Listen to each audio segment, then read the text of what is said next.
ہمارے چینل کو سبسکرائب کریں اور بیل آئیکن دبائیں۔ معزز سامعین کرام،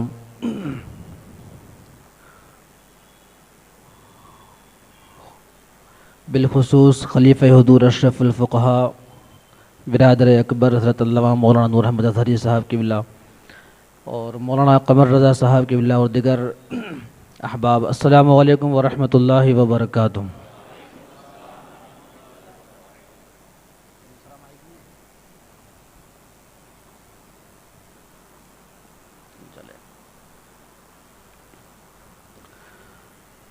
آج ہم اور آپ یہاں حضور سرکار بغداد قطب البلاد فرد الافراد پیر پیرا میر میرا شاہ جیلاں قطب ربانی محبوب سبحانی قندیل نورانی محبوب سبحانی حضرت سیدنا شیخ عبد القادر جیلانی غوث پاک علیہ الرحمہ کی بارگاہ میں خراج عقیدت پیش کرنے کے لیے یہاں جمع ہوئے ہیں۔ اللہ رب العزت ہمارا یہاں آنا اپنی بارگاہ میں قبول فرمائے اور اس محفل کو کل بروز قیامت ہمارے لیے ذریعہ نجات بنائے۔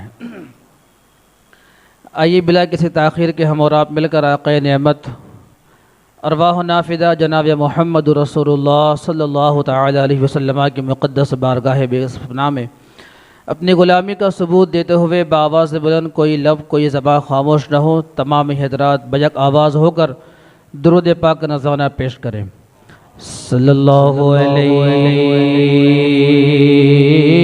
یا رسول اللہ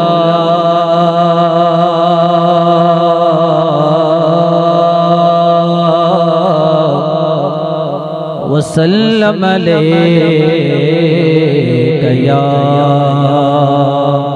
حبیب اللہ، پڑھیے صلی اللہ علیہ یا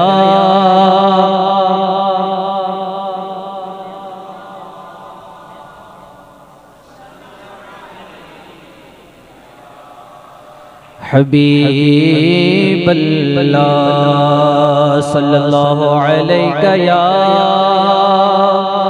رسول اللہ وسلم علیک یا حبیب۔ جینے کی طرف دیکھ نہ مرنے کی طرف دیکھ، جینے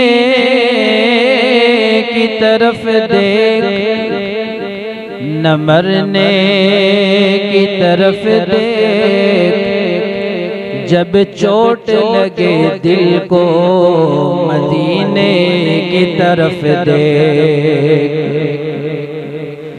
جب چوٹ لگے دل کو مدینے کی طرف دیکھ، اور کیا خوب تیرا گھر ہے یا رسول اللہ، کیا خوب تیرا گھر ہے، داماد علی تیرے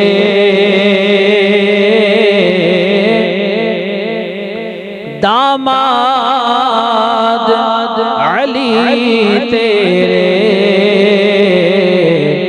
اور زہرا تیری دختر ہے، بولو داماد علی تیرے، زہرا تیری دختر ہے، کیا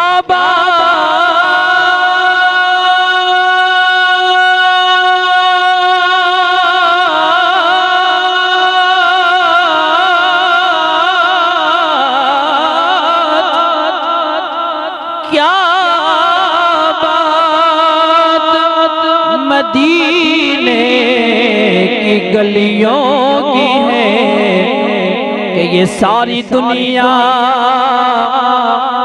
آتی ہے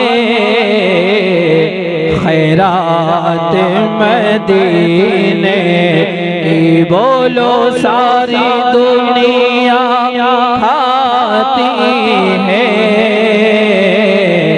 خیرات مدینے۔ پڑھیے صلی اللہ علیہ یا رسول اللہ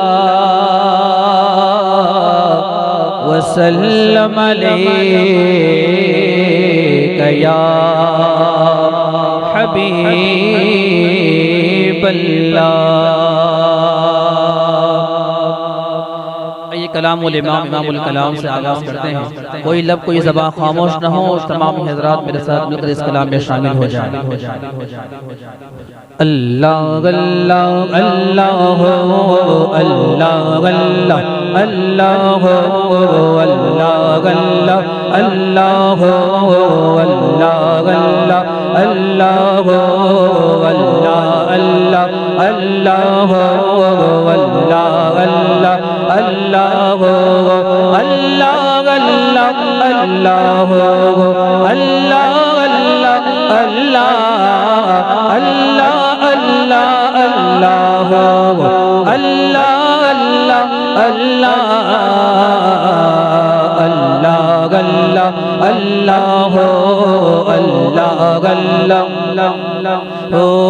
وہی رب گے جس نے تجھ کو ہمتن کرم بنایا، وہی رب گے جس نے تجھ کو ہمتن کرم بنایا، ہمیں بھیک مانگنے کو تیرا آستا بتایا، تجھے حمد گے خدایا، تجھے حمد گے خدایا، تجھے حمد گے خدایا۔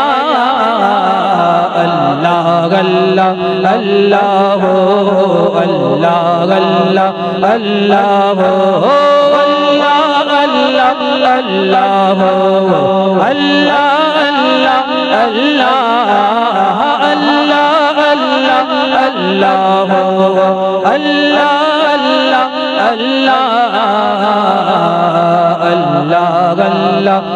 اللہ اللہ اللہ ہاں تم حاکم برایا، تم قاسم عطایا، تم حاکم برایا، تم قاسم عطایا، تم دافع بلایا، تم شافع خطایا، کوئی تم سا کون آیا، کوئی تم سا کون آیا، تجھے حمد گے خدایا۔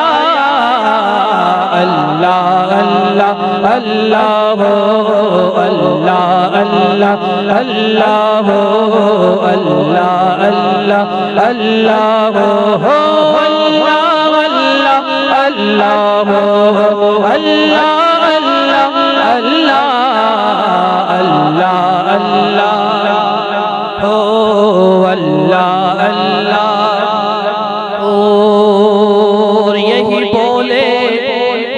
سدرا والے چمنے جہاں کے تھالے،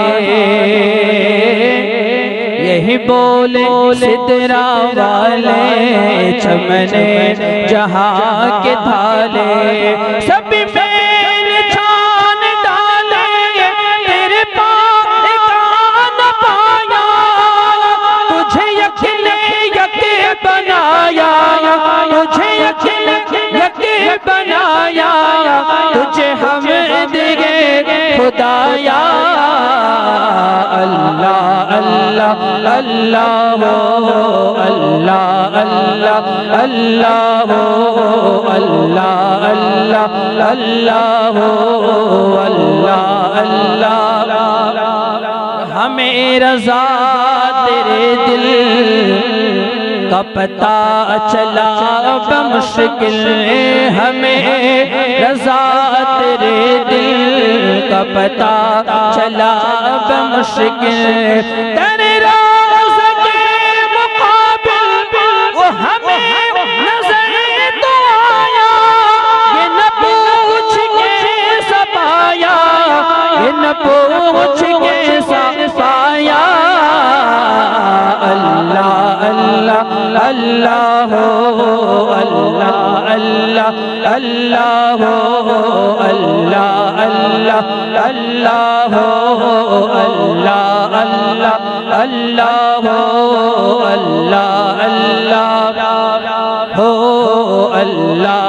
اللہ اللہ ہو اللہ اللہ اللہ اللہ اللہ اللہ اللہ اللہ اللہ اللہ اللہ اللہ اللہ اللہ اللہ اللہ اللہ اللہ اللہ مولا دل کا زنگ چھڑا قلب نوری پائے جلا دل کو کر دے آئینہ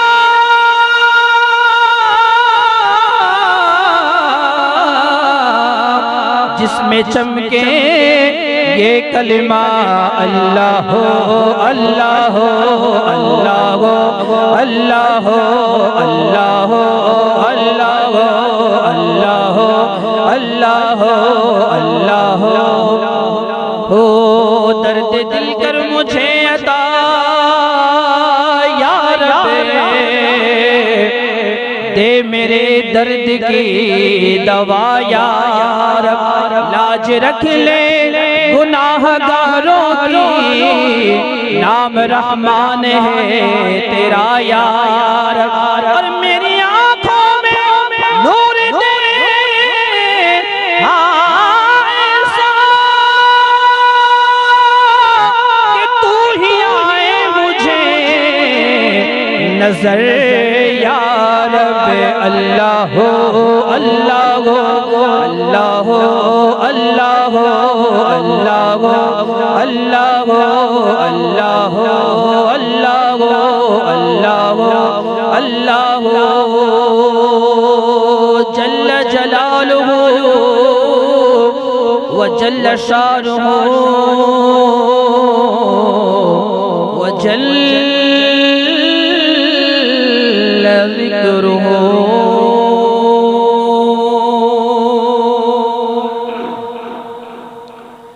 درود پاک پڑھے اللہم صلی علی سیدنا محمد معدن الجود والکرم بہت آسان کلام ہے اور کلام ہے حضور تاج الشریعہ کوئی لب کوئی زبان خاموش نہ ہو سب مل کے پڑھیں گے زندگی یہ نہیں ہے کسی کے لیے زندگی یہ نہیں ہے کسی کے لیے زندگی یہ نہیں ہے کسی کے لیے زندگی ہے نبی کی نبی کے لیے زندگی یہ نہیں ہے کسی کے لیے زندگی یہ نہیں ہے کسی کے لیے زندگی ہے نبی کی نبی کے لیے زندگی یہ نہیں ہے کسی کے لیے زندگی یہ نہیں کے لیے نہ سمجھ مرتے گے زندگی کے لیے نہ سمجھ مرتے گے زندگی کے لیے نہ سمجھ مرتے گے زندگی کے لیے جینا مرنا ہے سب کچھ نبی کے لیے جینا مرنا یہ سب کچھ نبی کے لیے جینا مرنا نعرہ تکبیر نعرہ رسالت زندگی یہ نہیں ہے کسی کے لیے زندگی یہ نہیں ہے کسی کے لیے انت فیہم کے دامن میں منکر بھی ہے، انت فیہم کے دامن میں منکر بھی ہے، انت فیہم کے دامن میں منکر بھی ہے، انت فیہم کے دامن میں منکر بھی ہے، ہم رہے عشرت دائمی کے لیے، ہم رہے عشرت دائمی کے لیے، ہم رہے عشرت کے لیے، زندگی یہ نہیں ہے کسی کے لیے، زندگی یہ نہیں ہے کسی کے لیے، اور ایسے کر لو یا منکرو چار دن، ایسے کر لو یا منکرو چار دن، ایسے کر لو یا منکرو چار دن، ایسے کر لو یا منکرو چار دن، مر کے ترسو گے اس زندگی کے لیے، مر کے ترسو گے اس زندگی کے لیے، مر کے ترسو گے اس زندگی کے لیے، زندگی یہ نہیں، زندگی یہ نہیں کسی کے لیے۔ اب کوئی زبان خاموش نہ ہو، سب مل کر مسلک اعلی حضرت سلامت رہے، مسلک سلامت رہے، مسلک اعلی حضرت سلامت رہے، مسلک اعلی حضرت سلامت رہے، کیوں ایک پہچان دین نبی کے لیے، ایک پہچان دین نبی کے لیے، ایک پہچان دین نبی کے لیے، زندگی یہ نہیں، اور ہمیں سبق دے گئے کہ مسلک اعلی حضرت پہ قائم رہو، اور انشاءاللہ مرتے دم تک رہیں گے انشاءاللہ، مسلک اعلی حضرت پہ قائم رہو، مسلک اعلی حضرت پہ قائم رہو، مسلک اعلی حضرت پہ قائم رہو، زندگی دی گئی ہے اسی کے لیے، زندگی دی گئی ہے اسی کے لیے، زندگی دی گئی ہے اسی کے لیے، زندگی یہ نہیں ہے کسی کے لیے۔ پیغام دیکھیں کہ صلح کلی نبی کا نہیں، سنیو جو کہتے ہیں یہ بھی صحیح ہے، وہ بھی صحیح ہے، یہ بھی صحیح ہے، ارے تو ہی صحیح نہیں ہے، راہ راست ایک ہی ہے، صراط مستقیم ایک ہی ہے نا، صلح کلی نبی کا نہیں، سنیو صلح کلی نبی کا نہیں، سنیو صلح کلی نبی کا نہیں، سنیو ارے سنی مسلم ہے سچا نبی کے لیے، سنی مسلم ہے سچا نبی کے لیے، سنی مسلم ہے سچا نبی کے لیے، زندگی یہ نہیں ہے کسی کے لیے، اختر قادر خلد میں چل گیا، اختر قادر خلد میں چل دیا، اختر قادر خلد میں چل دیا، اختر قادر خلد خلد وہاں ہے ہر کے قادری کے لیے، خلد وہاں ہے ہر کے قادری کے لیے، خلد وہاں ہے کے لیے، زندگی یہ نہیں ہے کسی کے لیے، زندگی یہ نہیں ہے کسی کے لیے، پانچ نام لیتے ہیں پنجتن ہمارے ہیں، بولو پانچ نام لیتے ہیں پنجتن ہمارے ہیں، بولو پانچ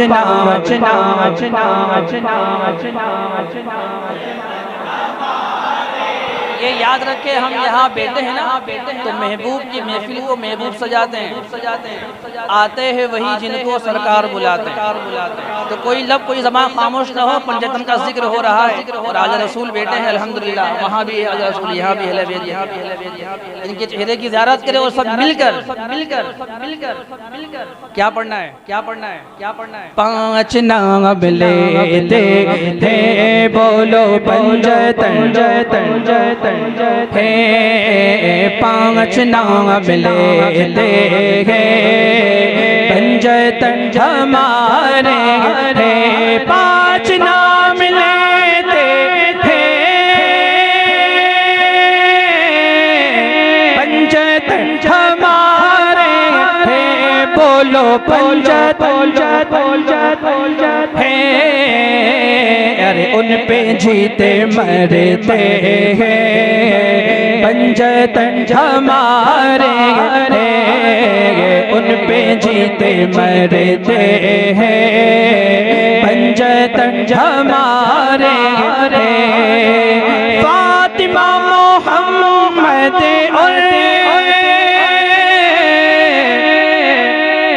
شبر و علی شفیق، ہو سبحان اللہ، فاطمہ محمد اور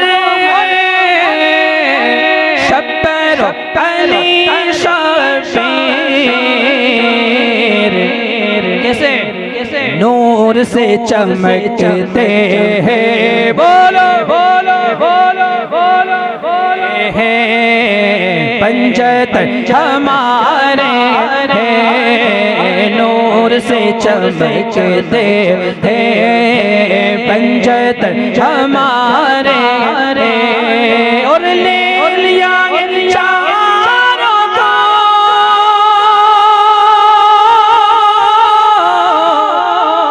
مصطفیٰ نے دامن میں،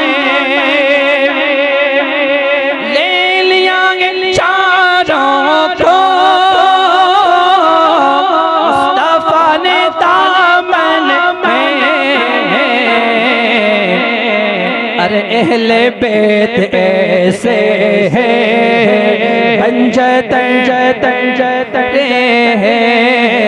اہل بیت ایسے ہیں، بولو اہل بیت، بولو اہل بیت ایسے ہیں، پنجتن ہمارے ہیں، اور سنیو وہابی سے نہ رکھو کوئی رشتہ، اس پر ہی قائم رہیں گے انشاءاللہ، سنیو وہابی سے نہ رکھو کوئی رشتہ، کیوں؟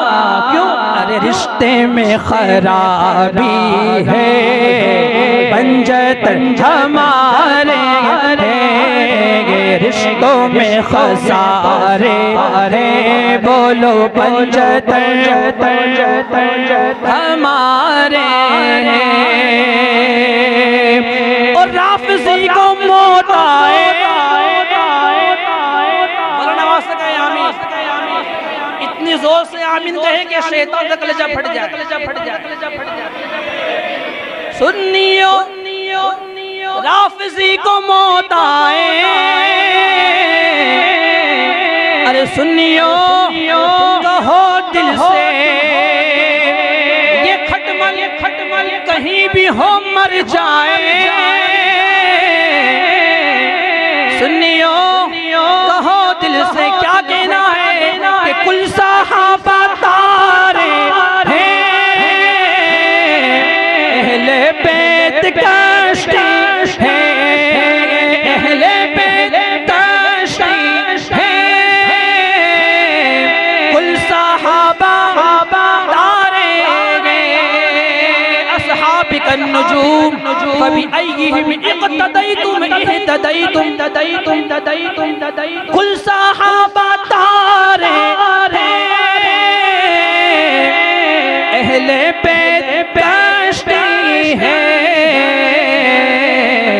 اب کوئی زبان خاموش نہ ہو، سنی ماں کا لال سینے کا زور لگا کر امیر معاویہ ہمارے ہے، بولو معاویہ ہمارے، ہاتھوں کو بلند کر کے معاویہ ہمارے ہے، امیر معاویہ ہمارے ہے، بولو پنجت ہمارے ہے، امیر معاویہ ہمارے ہے، پنجت ہمارے ہیں، پانچ نام لیتے ہیں، پنجت ہمارے ہیں، خدا کے فضل سے ہم پر ہے سایہ غوث اعظم کا، خدا کے فضل سے ہم پر ہے سایہ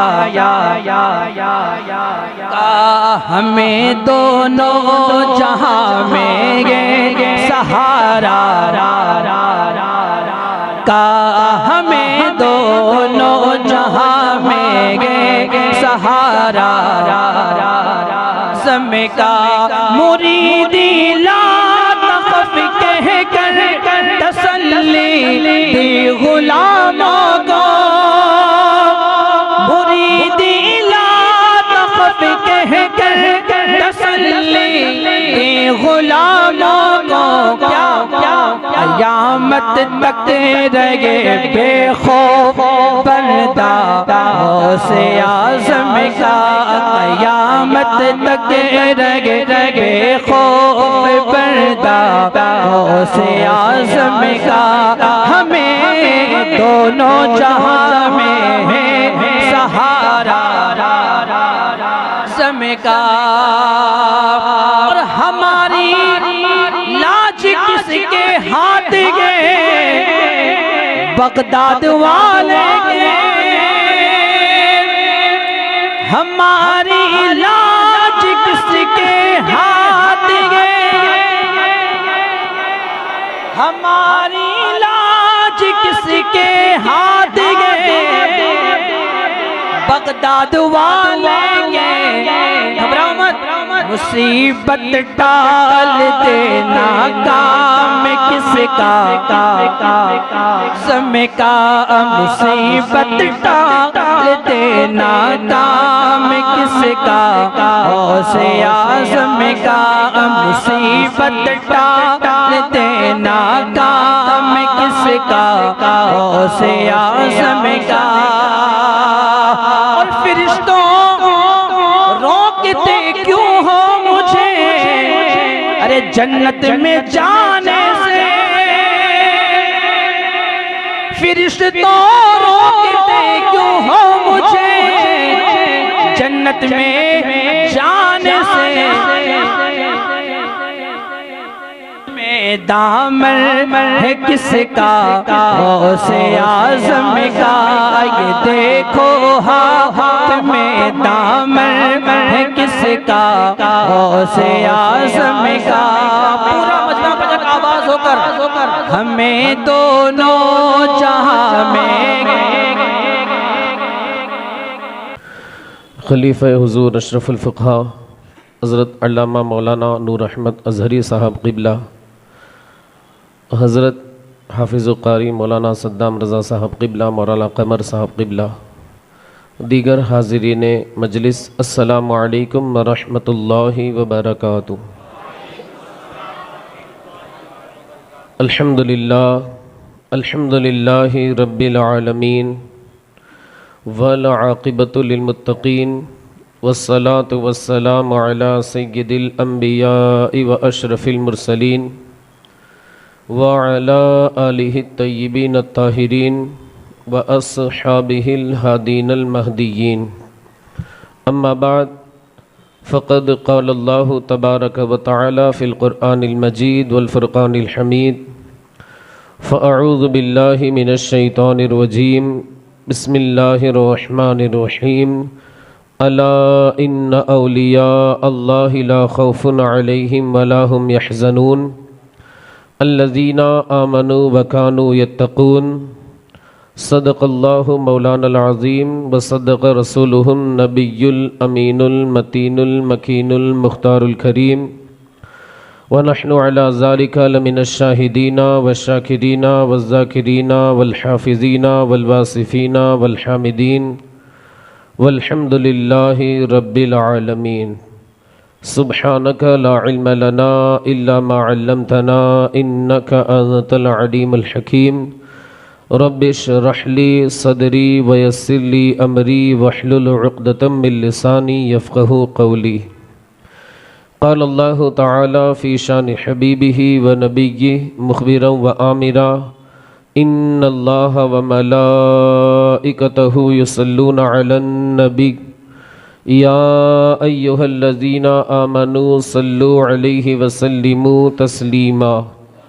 اللہم صلی علی سیدنا و مولانا محمد معدن الجود والکرم وآلہ الکرام واصحابہ العظام وابنہ الکریم وبارک وسلم۔ معزز سامعین کرام، نعت و منقبت کا سلسلہ چل رہا تھا اور واقعی بارگاہ رسالت کی یہ شان ہے۔ شاعر کہتا ہے الفاظ تو کیا ہے اشارے بھی کم پڑے۔ کیا کہتا ہے؟ الفاظ تو کیا ہے اشارے بھی کم پڑے، دنیا کی ہر لغت کے سہارے بھی کم پڑے۔ لغت کا مطلب ہوتا ہے ڈکشنری۔ شاعر کہتا ہے الفاظ تو کیا ہے اشارے بھی کم پڑے، دنیا کی ہر لغت کے سہارے بھی کم پڑے، وصف رسول پاک کیے جائیں گر شمار، ذرے زمیں کے عرش کے تارے بھی کم پڑے۔ یہ ہمارے آقا و مولا کی شان۔ اور جب امام اہل سنت نے قلم اٹھایا تو فرمایا لیکن رضا نے ختم سخن اس پہ کر دیا۔ پہلے کیا فرمایا؟ کہہ لے گی سب کچھ ان کے ثنا خاں کی خاموشی، کہہ لے گی سب کچھ ان کے ثنا خاں کی خاموشی، چپ ہو رہا ہے کہہ کے میں کیا کیا کہوں تجھے، لیکن رضا نے ختم سخن اس پہ کر دیا، خالق کا بندہ خلق کا آقا کہوں تجھے۔ تو یا رسول اللہ، آپ کی شان یہ ہے کہ ہم جتنی بھی آپ کی تعریف و توصیف کریں اتنا کم ہے۔ ہم یا رسول اللہ علیہ کا صلاۃ و تسلیم جتنی بھی آپ کی مدحت کریں، نعت گوئی جتنی بھی ہم کریں، یا رسول اللہ آپ کی شان اس سے بھی بلند و بالا ہے، کیونکہ آپ کی شان یہ ہے کہ امام اہل سنت فرماتے ہیں فرش والے تیری شوکت کا علو کیا جانے، خسروا عرش پہ اڑتا ہے پھریرا تیرا۔ عزیزان ملت اسلامیہ، انشاءاللہ العزیز آپ کو ابھی پرمغز نورانی خطاب حضرت مولانا نور احمد صاحب قبلہ کا سماعت کرنا ہے۔ بس میں چند لمحوں کے لیے آپ حضرات کے سامنے حاضر ہوا ہوں۔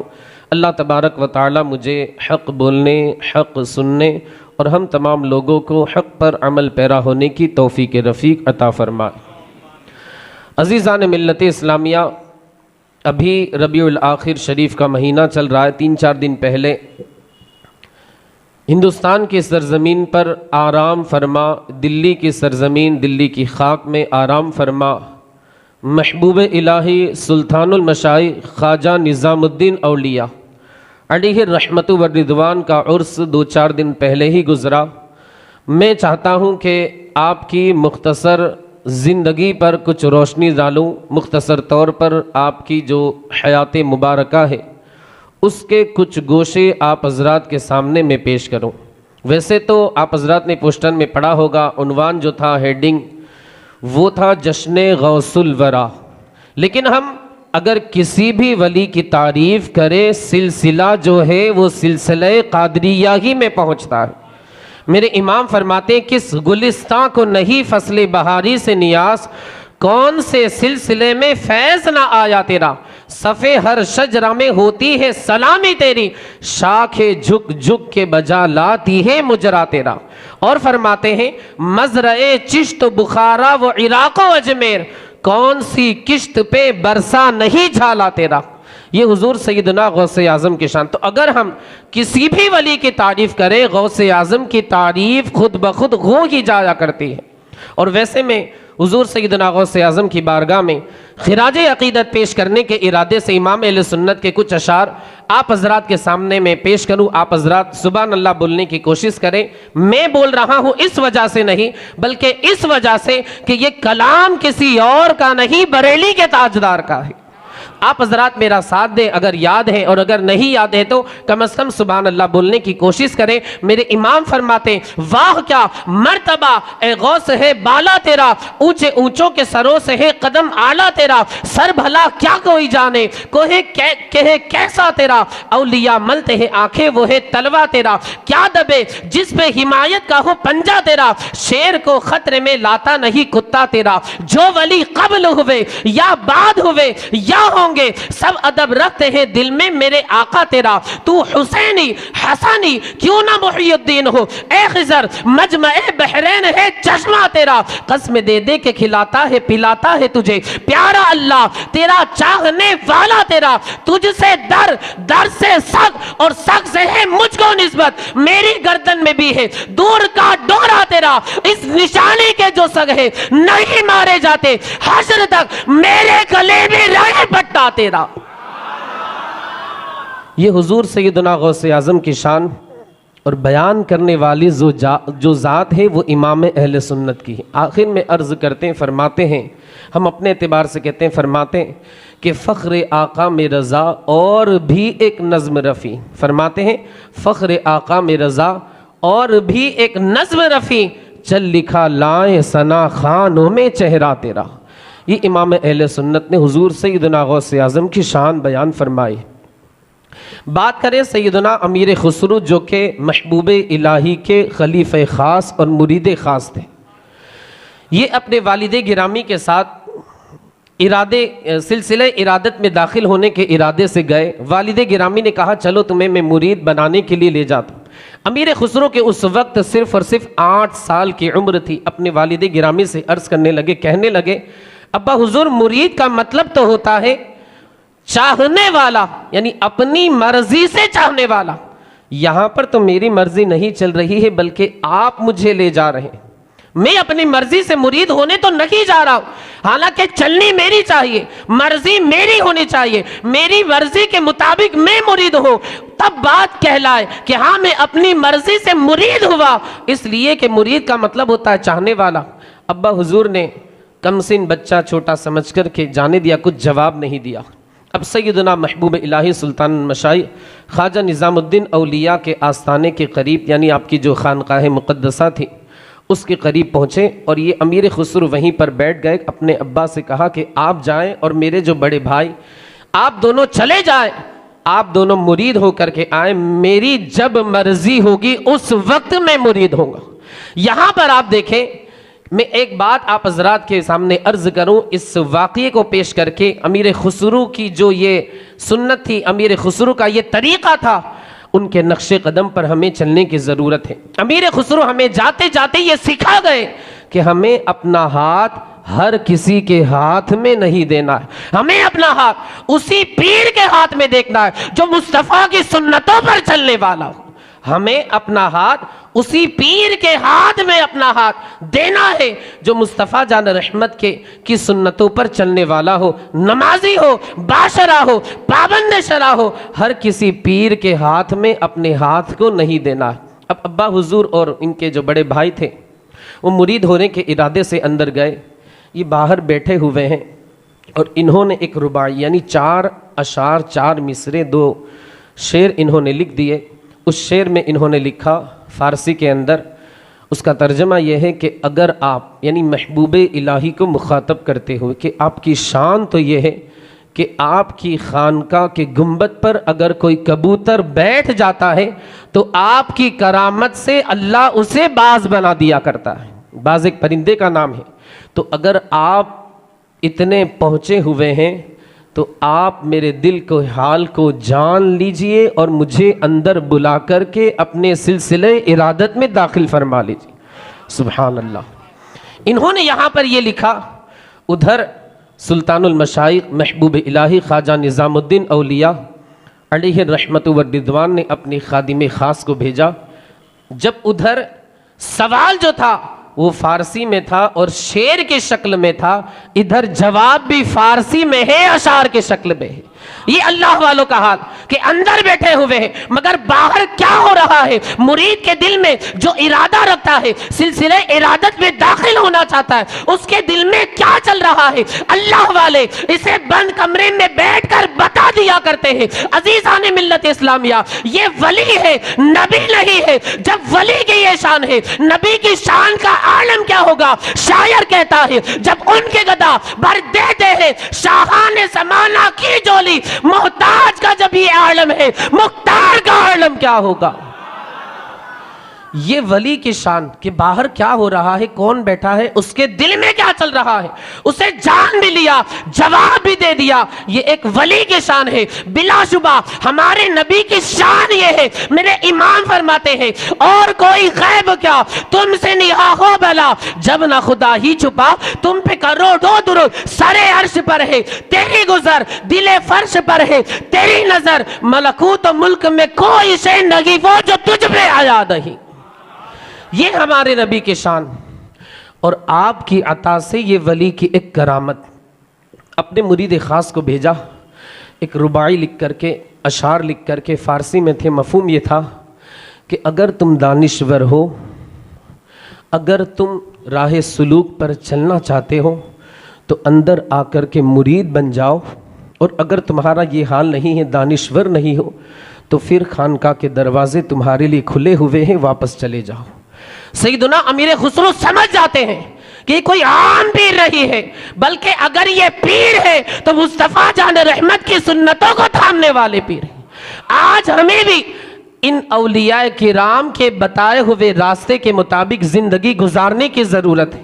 انہی اولیاء کرام کے بتائے ہوئے راستے کے مطابق زندگی کے شب و روز ہمیں گزارنے کی ضرورت ہے. پتہ ہمیں چلا کہ ہمیں اپنا ہاتھ کسی عام پیر کے ہاتھ پر جو بے شرع ہے, جو شریعت کا پاس و لحاظ نہیں کرتا, نمازوں کی پابندی نہیں کرتا, پابند شرع نہیں ہے, اس کے ہاتھ پر اپنے ہاتھوں کو بیت ہونے کے ارادے سے, مرید ہونے کے ارادے سے, سلسلے ارادت میں داخل ہونے کے ارادے سے نہیں دینا ہے. حضرت خواجہ نظام الدین اولیاء انہیں بلاتے ہیں, اپنا قریبی بناتے ہیں, خادم خاص بناتے ہیں, اور ایسا نوازتے ہیں کہ امیر خسرو کو بھی ولایت کے منصب پر فائز فرما دیتے ہیں. یہ حضرت خواجہ نظام الدین اولیاء کی نگاہ کرم. اور مرید جو ہے اگر وہ جامع شرائط پیر سے بیعت ہوا ہے تو وہ ایسا عمل کرے اور ایسا بن کر کے دکھائے کہ خود پیر کامل اسے فخر اس کی نگاہ سے دیکھے, خود پیر کامل اس کے اس بات پر فخر کرے کہ یہ میرا مرید خاص ہے.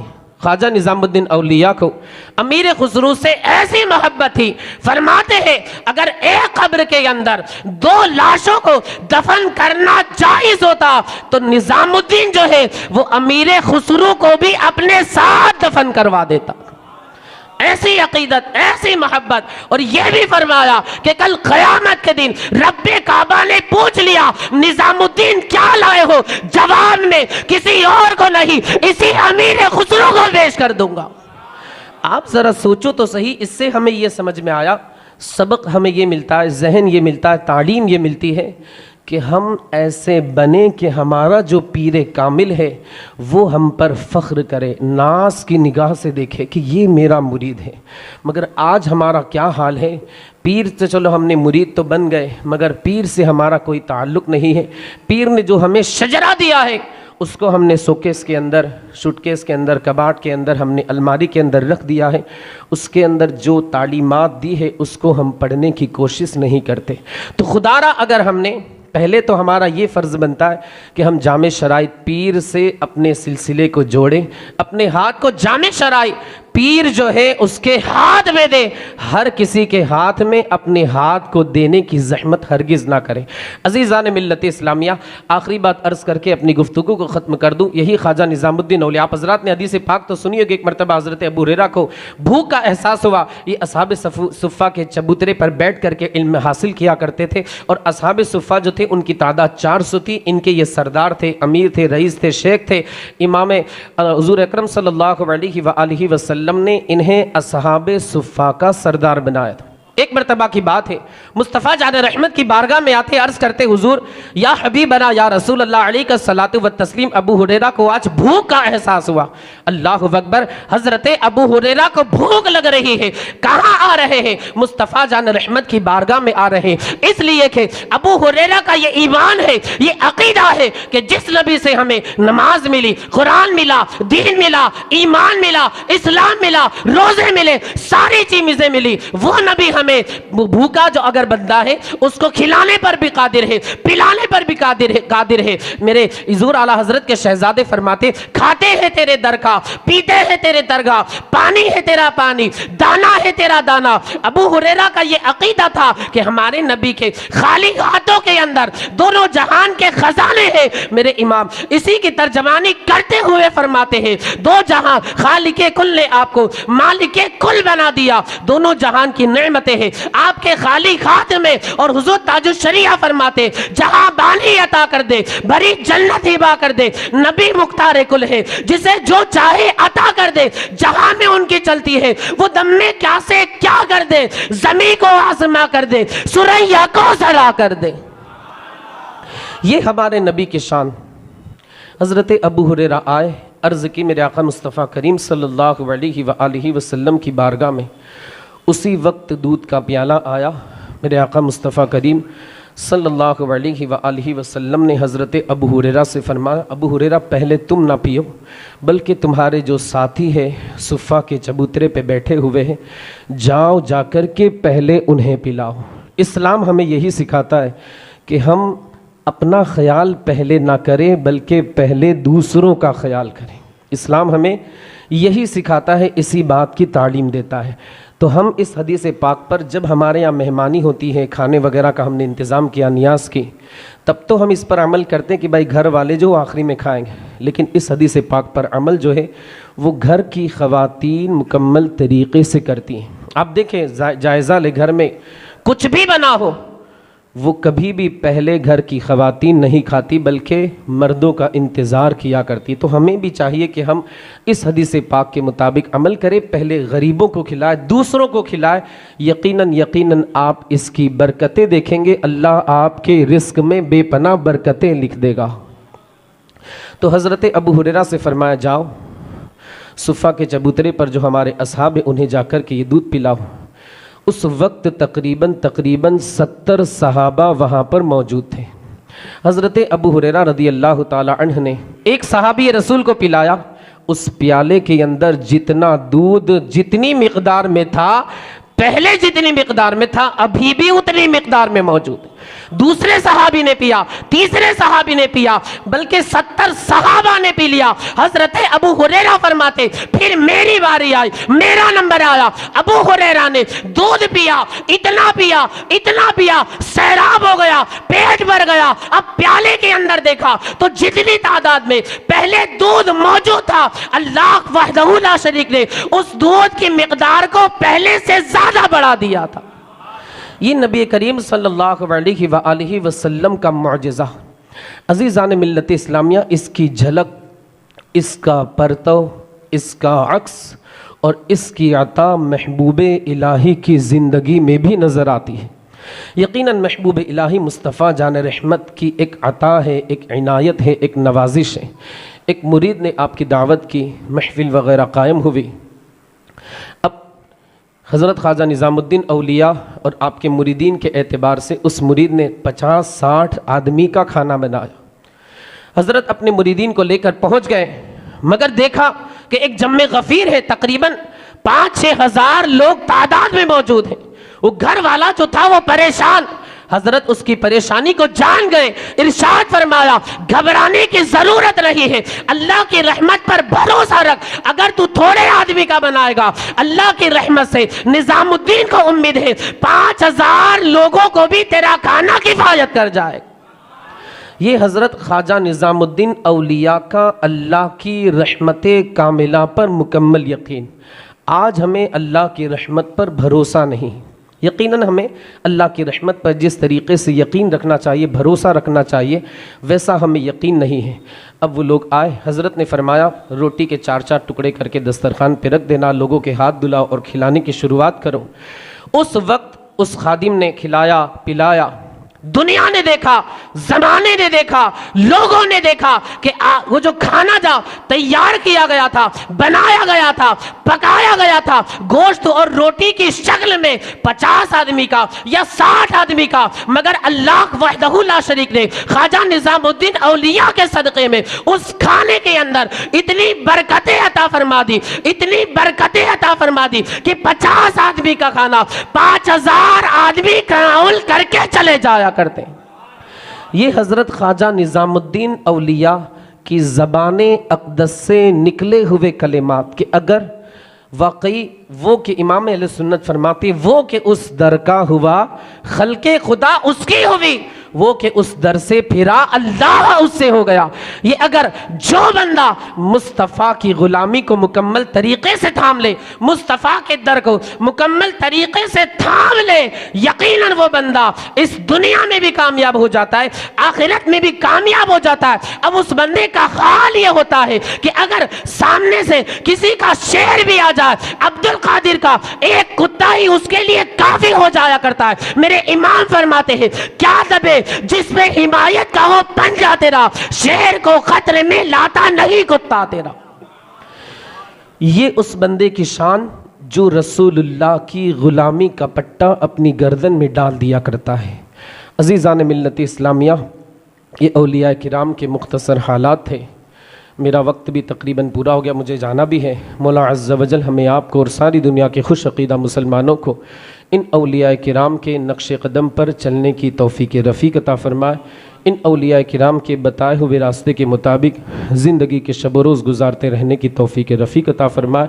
استغفر اللہ ربی من کل ذنب و اتوب الیہ وآخر دعوانا ان الحمد للہ رب العالمین۔ السلام علیکم ورحمۃ اللہ وبرکاتہ۔ السلام علیکم ورحمۃ اللہ وبرکاتہ۔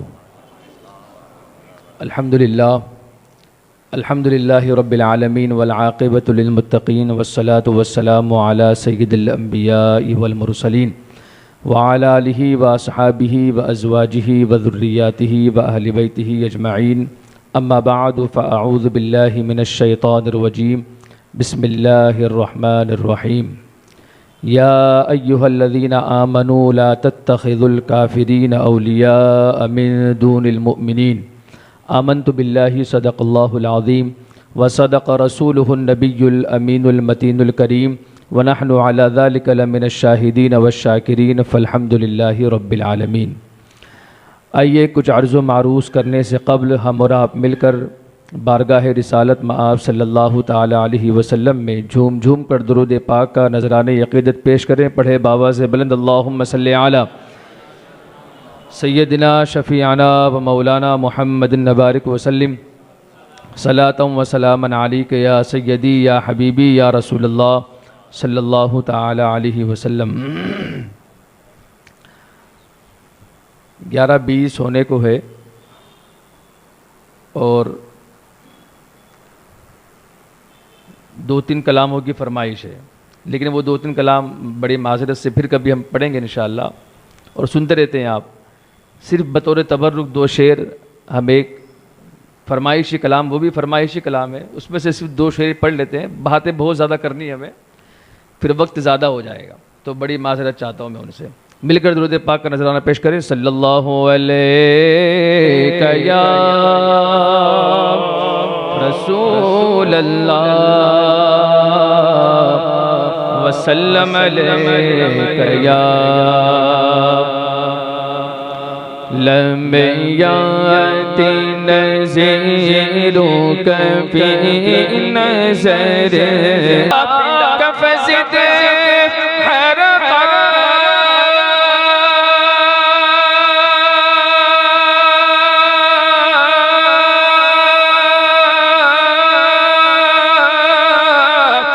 یک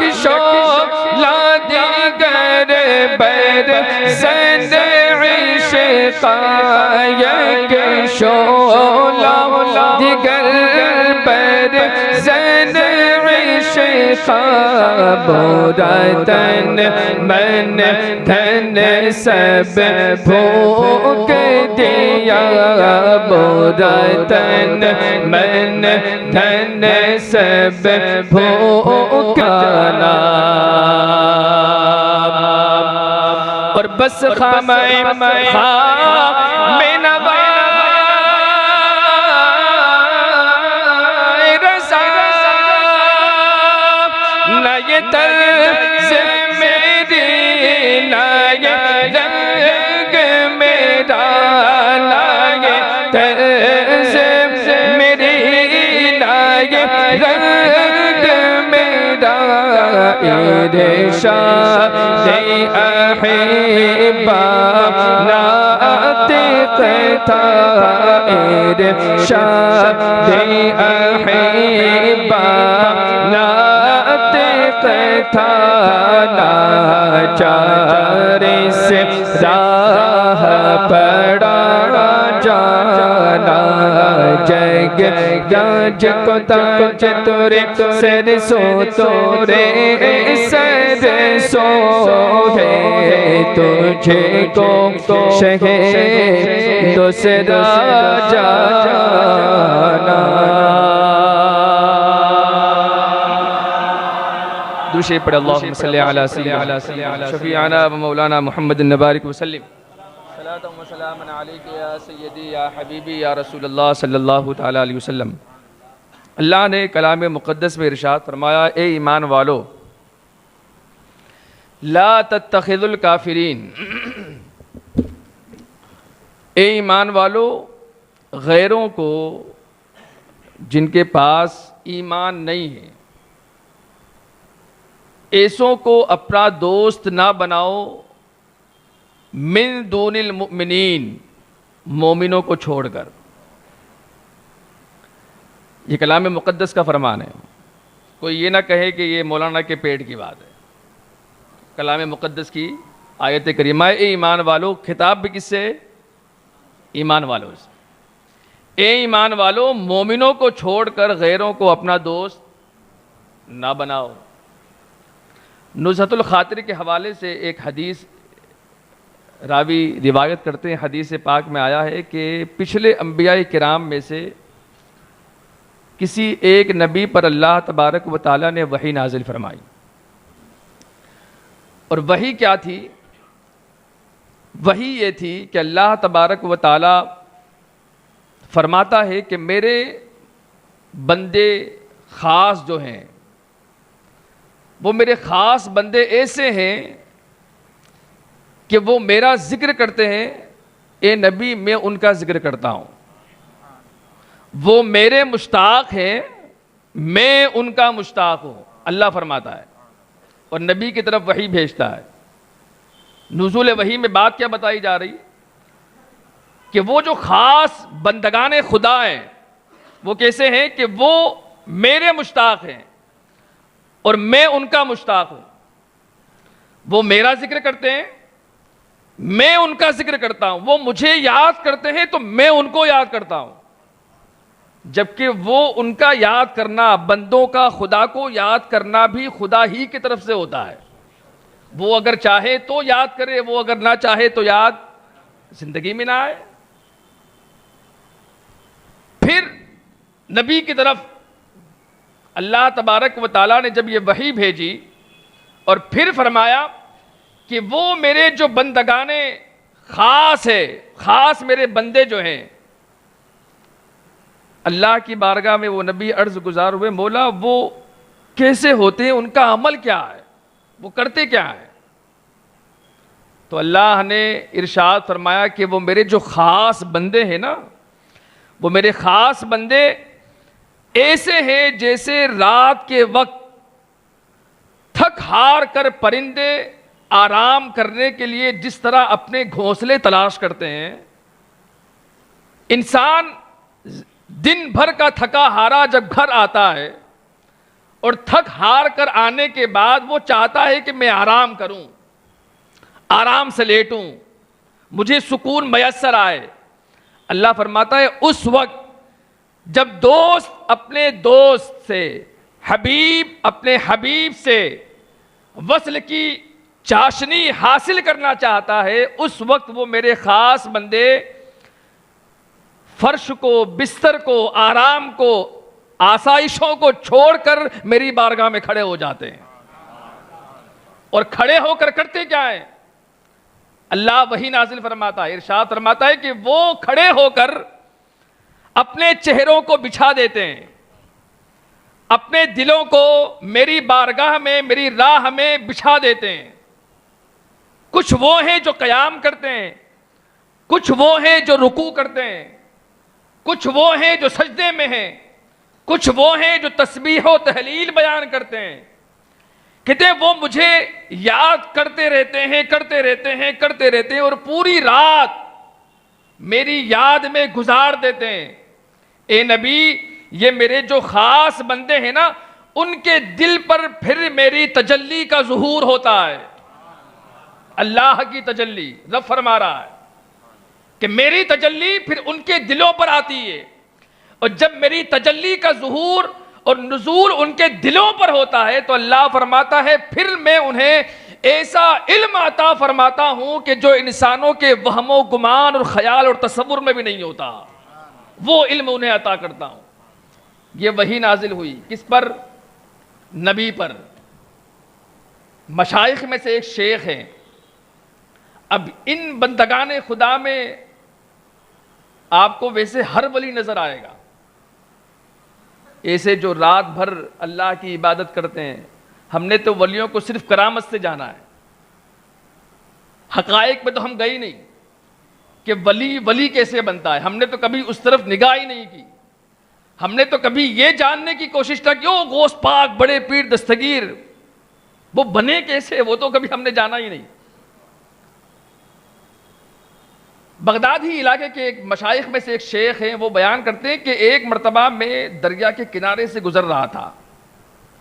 وہ کہتے ہیں میں نے حضرت ابو حبیب بن سلیم کو دیکھا، بزرگ تھے، اللہ والے تھے، وہ ان کو دیکھا میں نے کہ وہ دریا کے کنارے نماز پڑھ رہے ہیں۔ اور آپ کا کام کیا تھا؟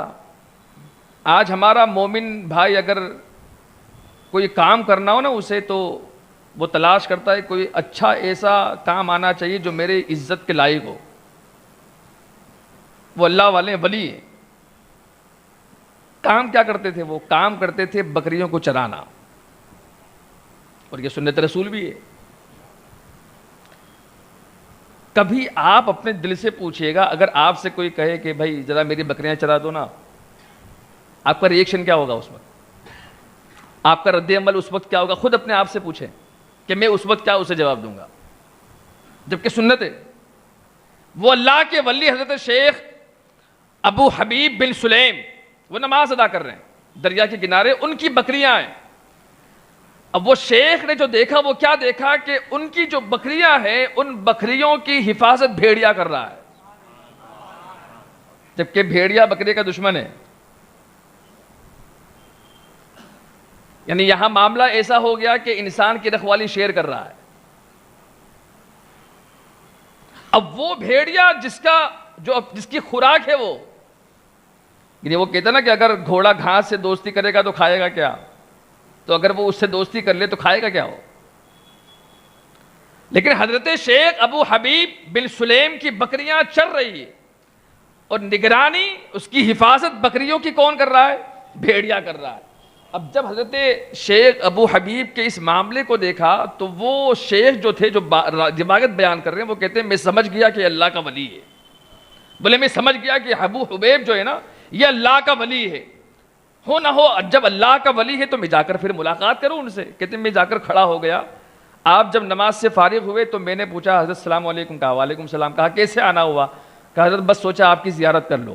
کہا جزاک اللہ. پھر وہ شیخ کہتے ہیں میں نے عرض کی حضور ایک بات مجھے پوچھنی ہے. کہا پوچھیے. کہ ساری بکریاں آپ کی؟ کہا ہاں میری. کہا حضور پھر کیا معاملہ ہے کہ بھیڑیا اس کی حفاظت کر رہا ہے؟ تو حضرت شیخ ابو حبیب بن سلیم نے جو جواب دیا ہے وہ کہتے ہیں کہ ان بکریوں کا جو چرواہا ہے نا, اس چرواہے نے اپنے اللہ سے اپنے رب سے موافقت کر لی ہے, دوستی کر لی ہے. اس چرواہے نے, ان بکریوں کے چرواہے نے اپنے رب سے دوستی کر لی ہے. جب سے اس کے چرواہے نے رب سے دوستی کی ہے, بھیڑیے نے بکریوں سے دوستی کر لی ہے. کہا اچھا یہ معاملہ ہے. آیت کریمہ کیا پڑھی تھی میں نے؟ اے ایمان والو غیروں کو دوست نہ بناؤ مومنوں کو چھوڑ کر. ہم کسے بنا رہے ہیں اور بھولے کس کو بیٹھے ہیں؟ اسے تو ہم بھول ہی گئے. جو دوست جن کو بنانا تھا ہم انہیں چھوڑ کر کنہیں اپنا رہے ہیں, جبکہ قرآن کا فرمان ہے. اور یہ فتویٰ میرا نہیں, قرآن کا فتویٰ ہے. اب آگے وہ حضرت شیخ ابو حبیب بن سلیم جب انہوں نے یہ بات کہی نا کہ جب سے اس کے چرواہے نے اللہ سے موافقت کر لی ہے تب سے بکریوں نے بھیڑیے اور بھیڑیے نے بکریوں سے دوستی کر لی. کہا اچھا ابھی یہ بیٹھے ہیں. حضرت شیخ ابو حبیب بن سلیم نے اپنا پیالہ نکالا اور پیالہ نکال کر ایک بڑا سا پتھر تھا اس کے نیچے رکھ دیا. اب جیسے ہی نیچے رکھانا تو اس پتھر سے ایک طرف سے دودھ نکلنے لگا, ایک طرف سے شہد نکلنے لگا. اب وہ شیخ اور پریشان ہو گئے. کہا حضرت یہ کیا معاملہ ہے؟ کہا یہ جو تم معاملہ دیکھ رہے ہو یہ معاملہ اس وجہ سے ہے کہ میں نے اپنی زندگی اتباع رسول میں گزاری ہے. یہ سنت رسول پر عمل کرنے کی وجہ ہے کہ آج یہ میرا کٹورا جس کی کوئی حیثیت نہیں ہے, لیکن میری چاہت کے مطابق جب میں نے اسے نیچے رکھا اللہ نے 2 چشمے جاری کیے, ایک دودھ کا اور ایک شہد کا جاری ہو گیا. کہ حضرت یہ اتباع رسول میرے نبی کی سنت پر عمل کرنے کی وجہ سے. کوئی ولی آپ کو سنت رسول سے ہٹ کر مرتے مردہ مر جائے گا لیکن اسے نہیں ملے گا, کوئی ولی نہیں ملے گا. فرائض اور واجبات اور سنت رسول کو چھوڑ کر دنیا میں کوئی ولی آج تک پیدا نہیں ہوا. مجذوب کی بات ہی نہیں ہے, مجذوب پر شریعت ہی نافذ نہیں ہوتی. کوئی یہ نہ کہے تو وہ بھی اللہ کے ولی تھے, ان پر تو ایسا کچھ نہیں تھا, تو مجذوب پر شریعت نافذ نہیں ہوتی. بہرحال جب انہوں نے یہ معاملہ دیکھا نا تو دیکھ کر حضور یہ کہا یہ اتباع رسول کی بنیاد پر ہے. کہا حضور اتباع رسول پر اتنا بڑا انعام؟ کہا ہاں. جواباً کیا کہتے ہیں؟ جواباً آپ ارشاد فرماتے ہیں حضرت شیخ ابو حبیب بن سلیم آپ فرماتے ہیں کہ آپ مجھے یہ بتاؤ کہ حضرت موسیٰ علیہ السلام کی جو قوم تھی وہ قوم آپ کی موافقت میں تھی یا مخالفت میں؟ کہا مخالفت میں تھی. نبی کا نام؟ کہا موسیٰ علیہ السلام. تو کہا موسیٰ علیہ السلام کی قوم ان کی مخالفت کرتی تھی, اس کے باوجود بھی موسیٰ علیہ السلام نے پتھر پر عصا مارا تو 12 پانی کے چشمے جاری ہوئے. کہا وہ موسیٰ علیہ السلام ہیں, وہ نبی ہیں, اس میں کوئی شک اور شبہ نہیں, لیکن ان کی قوم ان کی مخالفت کر رہی ہے, اس کے باوجود بھی اللہ نے پتھر سے 12 پانی کے چشمے جاری کیے. اور موسیٰ علیہ السلام سے بڑے درجے میں کمال میں ہر اعتبار سے ہمارے نبی سب سے بڑے ہیں. اور ہمارے نبی کو اللہ نے یہ کمال, یہ کیا اتنا کمال دیا کہ اللہ نے اپنے محبوب کے امتی میں یہ کمال رکھا کہ وہاں موسیٰ اگر پتھر پر عصا مارے تو پانی کی چشمے جاری ہو جائے, یہاں اگر حضور کا امتی عصا مارے تو دودھ اور شہد کی چشمے جاری ہو جایا کرتے.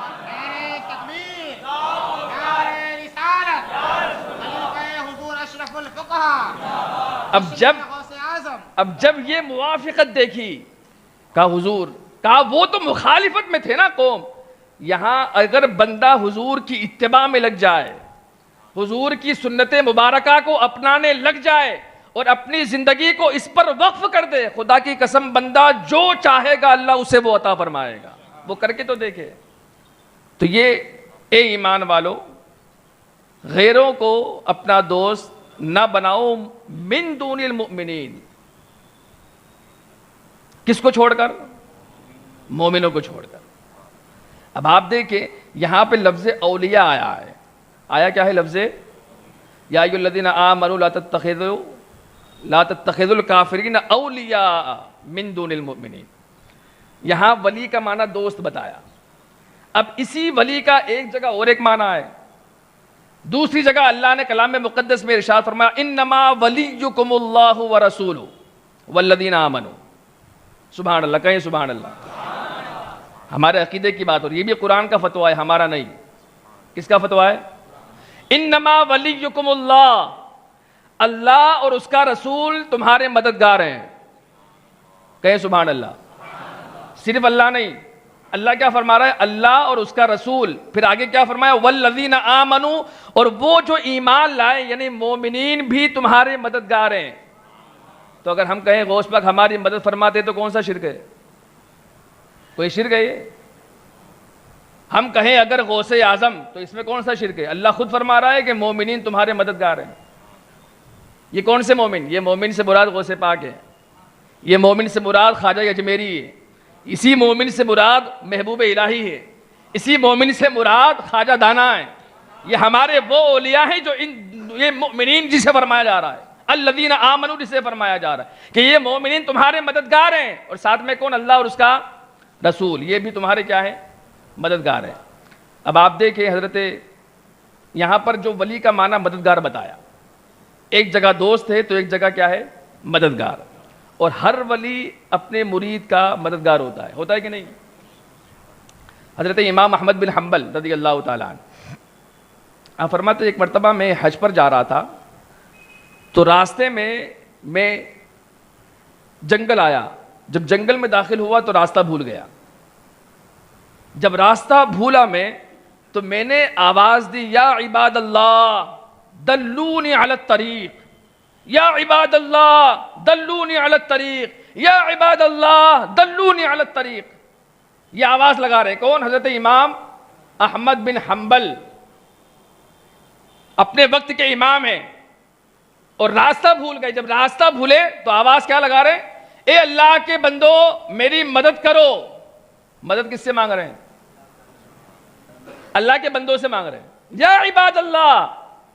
تو یہ تو انہیں بھی مشرک بنا دیں گے، اگر ان کو یہ عبارت دکھائی جائے تو یہ کہیں گے وہ بھی مشرک، نعوذ باللہ۔ تو پھر اگر ان کے طریقے پر اگر چلا جائے اور اگر کہیں کہ اگر کسی سے مدد مانگ لی تو بندہ مشرک ہو جائے تو پھر کوئی بچے گا نہیں اوپر تک، یہاں تک کہ پھر صحابہ پہ بھی لگائیں گے یہ لوگ، نعوذ باللہ۔ تو پھر ایمان رہے گا نہیں۔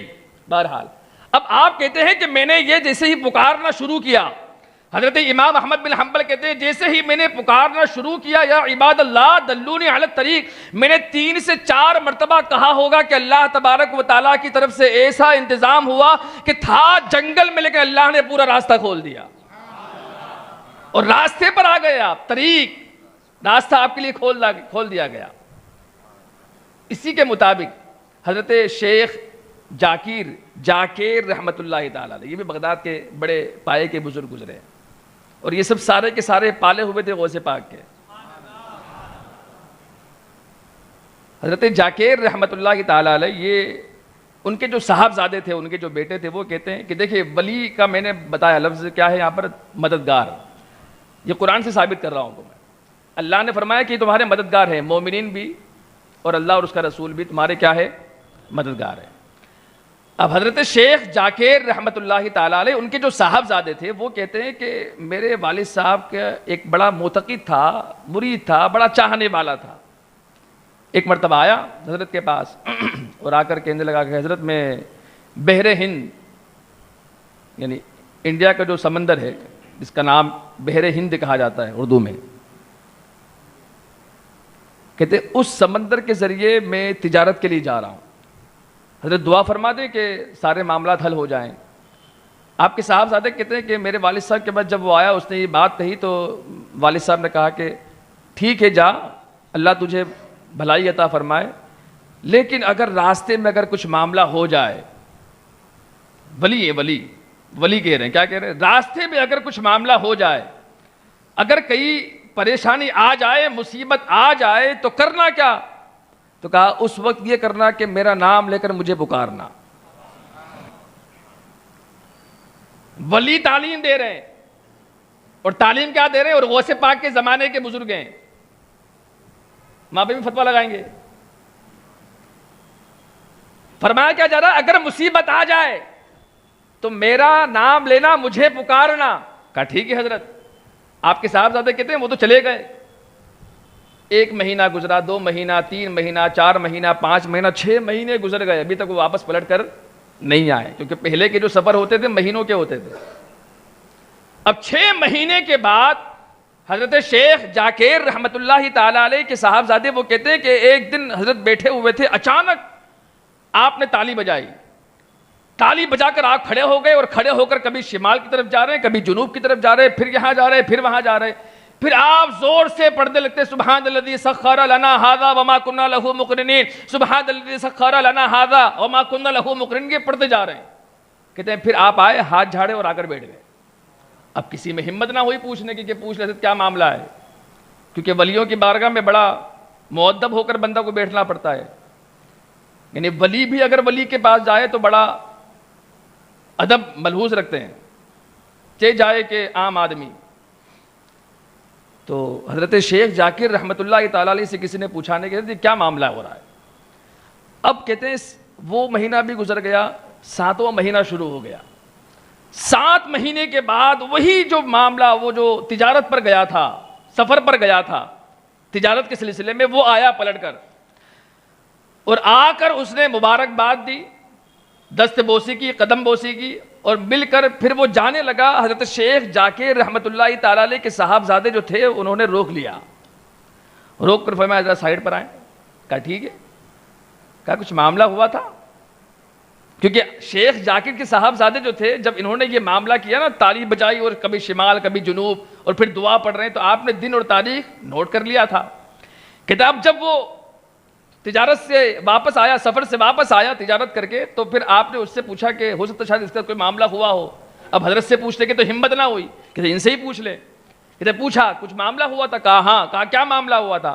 کہا پچھلے مہینے میں سفر میں تھا، اور سفر کے دوران میں اپنے وہاں تجارت کا معاملہ ختم کر کے واپس لوٹ رہا تھا کہ سمندر کے بیچ میں ہمارا جہاز تھا، اور اچانک طوفان آیا، اور طوفان ایسا آیا کہ ملاح نے اعلان کر دیا، کشتی چلانے والے نے اعلان کر دیا کہ لوگ اپنے اپنا حساب کر لو، اب موت آنے والی، اب کوئی چارہ نہیں ہے بچنے کا، سامنے طوفان بہت بڑا ہے، اور اب کوئی چارہ نہیں بچنے کا، بس دعا کرو کہ بچ جائے، اگر بچ گئے تو ٹھیک ہے، اور اگر نہ بچے بس حساب کر لو اپنا اپنا۔ کہتے جیسے ہی اس نے آواز لگائی، سارے لوگ پریشانی کے عالم میں، افراتفری کے عالم میں، کوئی ادھر بھاگ رہا ہے، کوئی ادھر بھاگ رہا ہے۔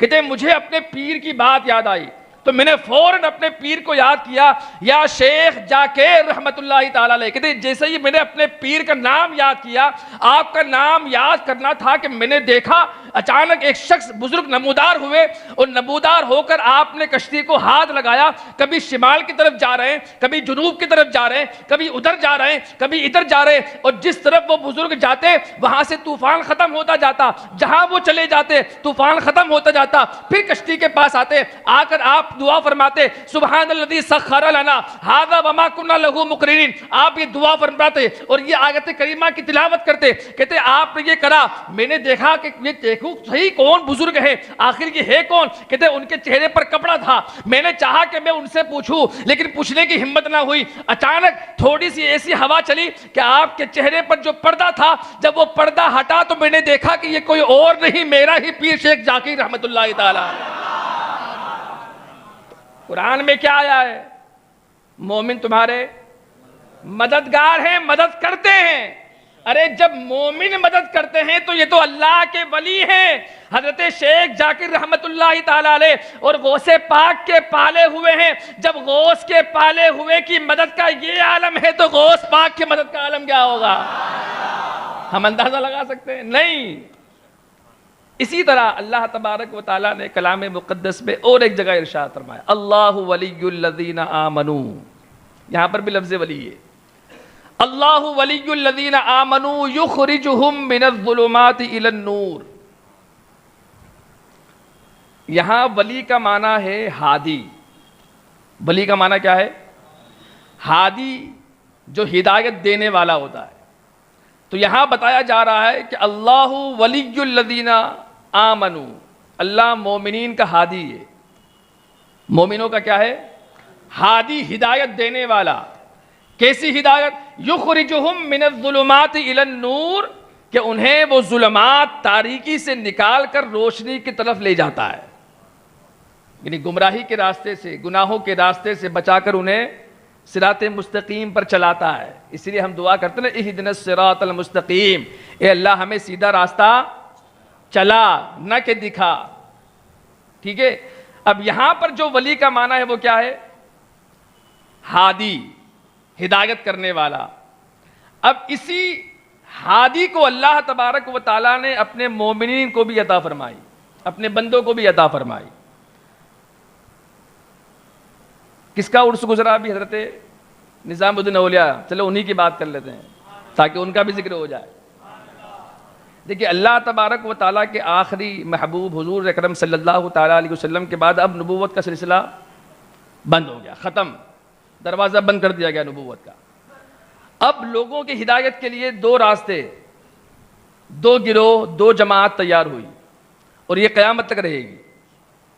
پہلے انبیاء آتے تھے، لیکن اب جب نبوت ختم تو اللہ تبارک و تعالیٰ نے بندوں کی ہدایت کا جو راستہ، جو انتظام فرمایا ہے وہ کیا فرمایا ہے کہ اب دو گروہ قیامت تک رہیں گے. ایک جماعت علماء ربانیین کی اور دوسری جماعت اولیاء کرام کی. یہ دو جماعتیں ایسی رہے گی جو قیامت تک رہے گی. اور ہر ولی، کبھی ایسا نہ ہوا اور نہ کبھی قیامت تک ہوگا کہ کبھی اللہ کا کوئی ولی، کوئی بزرگ، کوئی اللہ والا دنیا پوری روئے زمین پر نہ ہو. کبھی ایسا نہیں ہوگا، قیامت تک نہیں. کیونکہ انہی اولیاء کی وجہ سے اللہ نے زمین اور آسمان کو قائم رکھا ہے. اس کے آگے حدیث بھی آپ کو بتاؤں گا میں. اب یہ سلسلہ چل رہا ہے کس کے ذریعے؟ تبلیغ کس کے ذریعے ہو رہی ہے؟ اولیاء اور علماء کے ذریعے. دو گروہ. آیت بڑی پڑھی کیا؟ اللہ ولی الذین آمنوا یخرجہم من الظلمات الی النور. اللہ کیا ہے؟ ہادی ہے، ہدایت دینے والا، ہدایت کرنے والا. اب اللہ نے یہ صفت حضور اکرم صلی اللہ تعالیٰ علیہ وسلم کے امتیوں میں دو گروہ کو عطا فرمائی. کس کو؟ اولیاء اور علماء کو.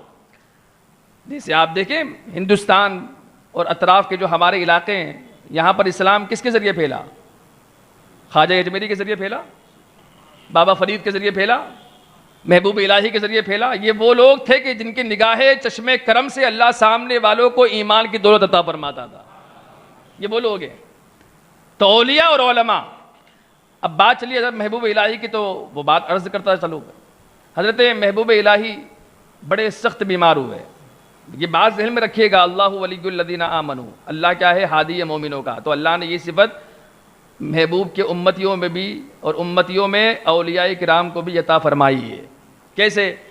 اب حضرت محبوب الہی بیمار ہوئے، اور ایسے بیمار ہوئے کہ جو آپ کے خادم تھے وہ بڑے پریشان ہو گئے. بڑی دوائیں کی، بڑے حکیموں کو دکھایا، لیکن فرق ہی نہیں پڑا. آخر میں آپ کے جو خادم تھے انہیں پتہ چلا کہ ایک حکیم ایسا ہے کہ جو صرف اگر توجہ کر دے، توجہ دو طرح کی ہوتی.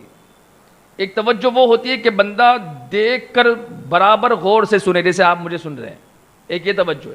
ایک توجہ ایسی ہے کہ اگر توجہ کرنا چاہ رہا ہے تو آنکھ بند کر کے توجہ کرتا ہے. دونوں توجہ ہے. اب کہتے ہیں ایک ایسا حکیم ہے جو ہے مسلمان نہیں، لیکن وہ حکیم ایسا ہے کہ اگر اس کے پاس ایسے مریضوں کو اگر لے گئے تو لے جانے کے بعد جب وہ حکیم توجہ کرتا تو اس کی توجہ کی وجہ سے بیماری جو جس کو ہوتی وہ اس کی پوری بیماری کو سلب کر لیتا، کھینچ لیتا، صرف توجہ سے. اگر ان کو پتہ چل جائے، بازو میں نظام الدین اولیاء ہے، ان کے بازو میں مرکز ہے وہاں دلی میں، تو اگر ان کو پتہ چل جائے تو وہ ان پر بھی فتوے لگائیں گے، خواجہ پر بھی فتوے لگائیں گے. تو بازو ہی میں مرکز ہے ان کا دلی میں، جہاں آپ کا مزار مبارک ہے. تو حضرت محبوب الہی کہتے ہیں آپ کا جو خادم تھا وہ آ کر عرض کرنے لگا، حضور ہم نے بڑی دوائیں کرائی، بڑا علاج کرایا، بڑے بڑے حکیموں کو دکھایا، لیکن کچھ فرق نہیں پڑ رہا. تو ہم یہ چاہ رہے ہیں کہ ہم اس کافر کے پاس چلیں اور جا کر اس حکیم سے علاج کروا لیں. تو حضرت محبوب الہی نے کہا نہیں، ایسا مت کرنا. کہا میں تو ٹھیک ہے رہوں نہ رہوں, زندہ رہوں نہ رہوں کوئی بات نہیں, لیکن اگر میں چلا گیا تو پھر لوگوں کو بولنے کا موقع مل جائے گا اور پھر خود اس کے لیے موجب فخر ہوگا. کس کے لیے؟ اس کے لیے, حکیم کے لیے. اور وہ تانا کیا دے گا, دیکھو تمہارے بڑے پیر تو ہمارے یہاں آتے میرے سے علاج لیتے ہیں. تو یہ صحیح نہیں ہے, لوگ گمراہ ہو جائیں گے. کہ اس وجہ سے میں وہاں نہیں جاؤں گا. اب کہتے ہیں پھر ایک دن گزرا, 2 دن گزرا, پھر آپ کی حالت اور زیادہ خراب ہوئی. جب اور زیادہ حالت خراب ہوئی تو پھر آپ بے ہوش ہو گئے. کون؟ محبوب الہی. ان کا مقام اور مرتبہ انشاءاللہ ہم 28 تاریخ کو علی بابود میں سنیں گے انشاءاللہ. اب حضرت خواجہ نظام الدین اولیاء رحمۃ اللہ تعالی علیہ کہتے ہیں آپ بے ہوش ہوئے. اب جیسے ہی آپ بے ہوش ہوئے تو اب خادموں کو کچھ سوجا نہیں, کریں تو کیا کریں. اب معاملہ اتنا گمبھیر ہو گیا, حالت سیریس ہو گئی. لیکن اب کون سا عمل کرے, کس حکیم کو بلائے, کس ڈاکٹر کو بلائے. جس کے پاس لے جانا چاہ رہے ہیں وہاں حضرت منع کر رہے ہیں, اور اگر وہاں لے گئے تو حضرت ناراض ہو جائیں گے. آپس میں مشورہ ہوا. مشورہ ہونے کے بعد بھائی ٹھیک ہے جان بچ جائے اتنی بڑی بات ہے, بعد میں سارا چیز دیکھ لیں گے, سارے معاملہ دیکھ لیں گے, ہم لے کر چلو. کہا لے کر اسی کے پاس لے کر چلے گئے, اسی کافر کے پاس. اب وہ بڑا حکیم تھا, اور حکیم بھی کیسا, صرف توجہ کرے تو بیماروں کی بیماری ختم. ہے کوئی آج ایسا حکیم؟ توجہ کرے صرف. میں کہتا ہوں جس کے کافر کے توجہ میں اتنا اثر ہو تو وہ خواجہ کے توجہ میں کتنا اثر ہوگا. وہ تو کافر تھا, لیکن وہ کافر کی توجہ میں اثر آیا کہاں, وہ بھی سماعت کرتے ہوئے چلے. کہتے ہیں جب خواجہ نظام الدین اولیاء رحمۃ اللہ تعالی علیہ پر اس نے توجہ کی, اور توجہ ایسے کی کہ اس کا توجہ کرنا تھا کہ خواجہ نظام الدین اولیاء کی پوری بیماری سلب ہو گئی, پوری بیماری ختم. جیسے ہی بیماری ختم ہوئی آپ ہوش میں آئے. ہوش پر آ کے جیسے ہی آپ نے دیکھا, کہا ملحد کا گھر ہے, کافر کا گھر ہے. اب کافر کا گھر ہے, آپ سمجھ گئے کہ یہ اسی کے پاس مجھے لے کر آئے. کہتے آپ اٹھے, اٹھ کر بیٹھے, اور بیٹھ کر آپ نے گردن جھکائی. گردن جھکا کر آپ سوچ رہے ہیں, خود ہی کے من میں آپ کہہ رہے ہیں کہ آیا تو آج میں اس کافر کے یہاں ہوں, اگر یہاں سے نکلا تو لوگ کہیں گے کہ دیکھو ایک کافر سے علاج لینے گئے تھے اور ولی بنے گھومتے ہیں. تو لوگ کیا کہیں گے, لوگ طعن و تشریح کریں گے, طنز کریں گے. کہتے مولا کچھ انتظام فرما. اب اللہ کا انتظام دیکھے کیسا ہوا, اللہ نے کیسے انتظام فرمایا. کہتے ہیں وہ تو غیر تھا, اس کی توجہ میں یہ اثر ہوا. تو آپ نے پوچھا اس سے کہ یار بڑا کمال ہے آپ کے اندر. کہا ہاں. اب وہ فخر کر رہا ہے, تھوڑا اترا رہا ہے. اتراتے ہوئے اس نے کہا کہ یہ سب میرے گرو نے مجھے دیا ہے. کہا اچھا یہ تیرے گرو نے ایسا کون سا تجھے عمل بتایا کہ تجھ میں یہ کمال آ گیا. تو وہ کہنے لگا کہ کمال ایسے آیا کہ میرے گرو جو تھا, میرا گرو, اس نے مجھ سے کہا کہ ایک کام ہمیشہ کرتا رہے, تجھ میں یہ کمال آ جائے گا. آپ بھی کر سکتے ہیں, آپ بھی یہ کر سکتے ہیں, لیکن دیکھنا یہ ہے آپ کر پاتے کہ نہیں کر پاتے. کہا ایسا تو کون سا کمال تھا بھائی, ایسا تو کون سا عمل تھا کہ یہ کمال تجھ میں آ گیا کہ توجہ اگر کرے تو بیماری سلب, بیماری ختم. ہاں. کہا کون سا عمل کیا. کہا میرا جو گرو تھا, میرا جو استاذ تھا, میرا جو پیر تھا, اس نے مجھ سے کہا کہ جب بھی کوئی کام کرنے کو جی چاہے مت کر. گوشت کھانے کو جی چاہے مت کھا, پانی پینے کو جی چاہے مت پی, کسی جگہ جانے کو جی چاہے مت جا, فلم دیکھنے کو جی چاہے مت دیکھ, حرام کام کرنے کا جی چاہے مت کر. یہ تو میں آپ کو بتا رہا ہوں اپنی طرف سے. وہاں تو اس نے کیا کہا تھا, صرف جو جی چاہے وہ کام مت کر. ولی یہی تو سکھاتے ہیں. ولی ہی تب بنتا ہے جب اپنی نفس کی نفسانیت کو ختم کرتا ہے. جب نفسانیت ختم ہوتی ہے تو اللہ تبارک و تعالیٰ اسے ولایت کا مقام عطا کرتا ہے. اب اس کا جو گرو تھا, اس گرو نے کیا کہا کہ جو جی چاہے وہ مت کر, اس کے علاوہ, اس کے برعکس, اس کا الٹا کر. جب اس کا الٹا کرے گا تو پھر تجھ میں یہ کمال آئے گا. کہا اچھا. کہتے میں نے وہ کام کرنا شروع کر دیا. اب ولی ہوتا ہے, سبحان اللہ. اور پھر اگر غیر کے سامنے اگر مقابلہ ہو جائے تو حضرت خواجہ نظام الدین اولیاء کرامت کچھ چاہے تو آپ دکھا سکتے تھے, لیکن کرامت نہیں دکھائی. اس سے پوچھا اچھا یہ بات کہی تھی؟ کہا ہاں۔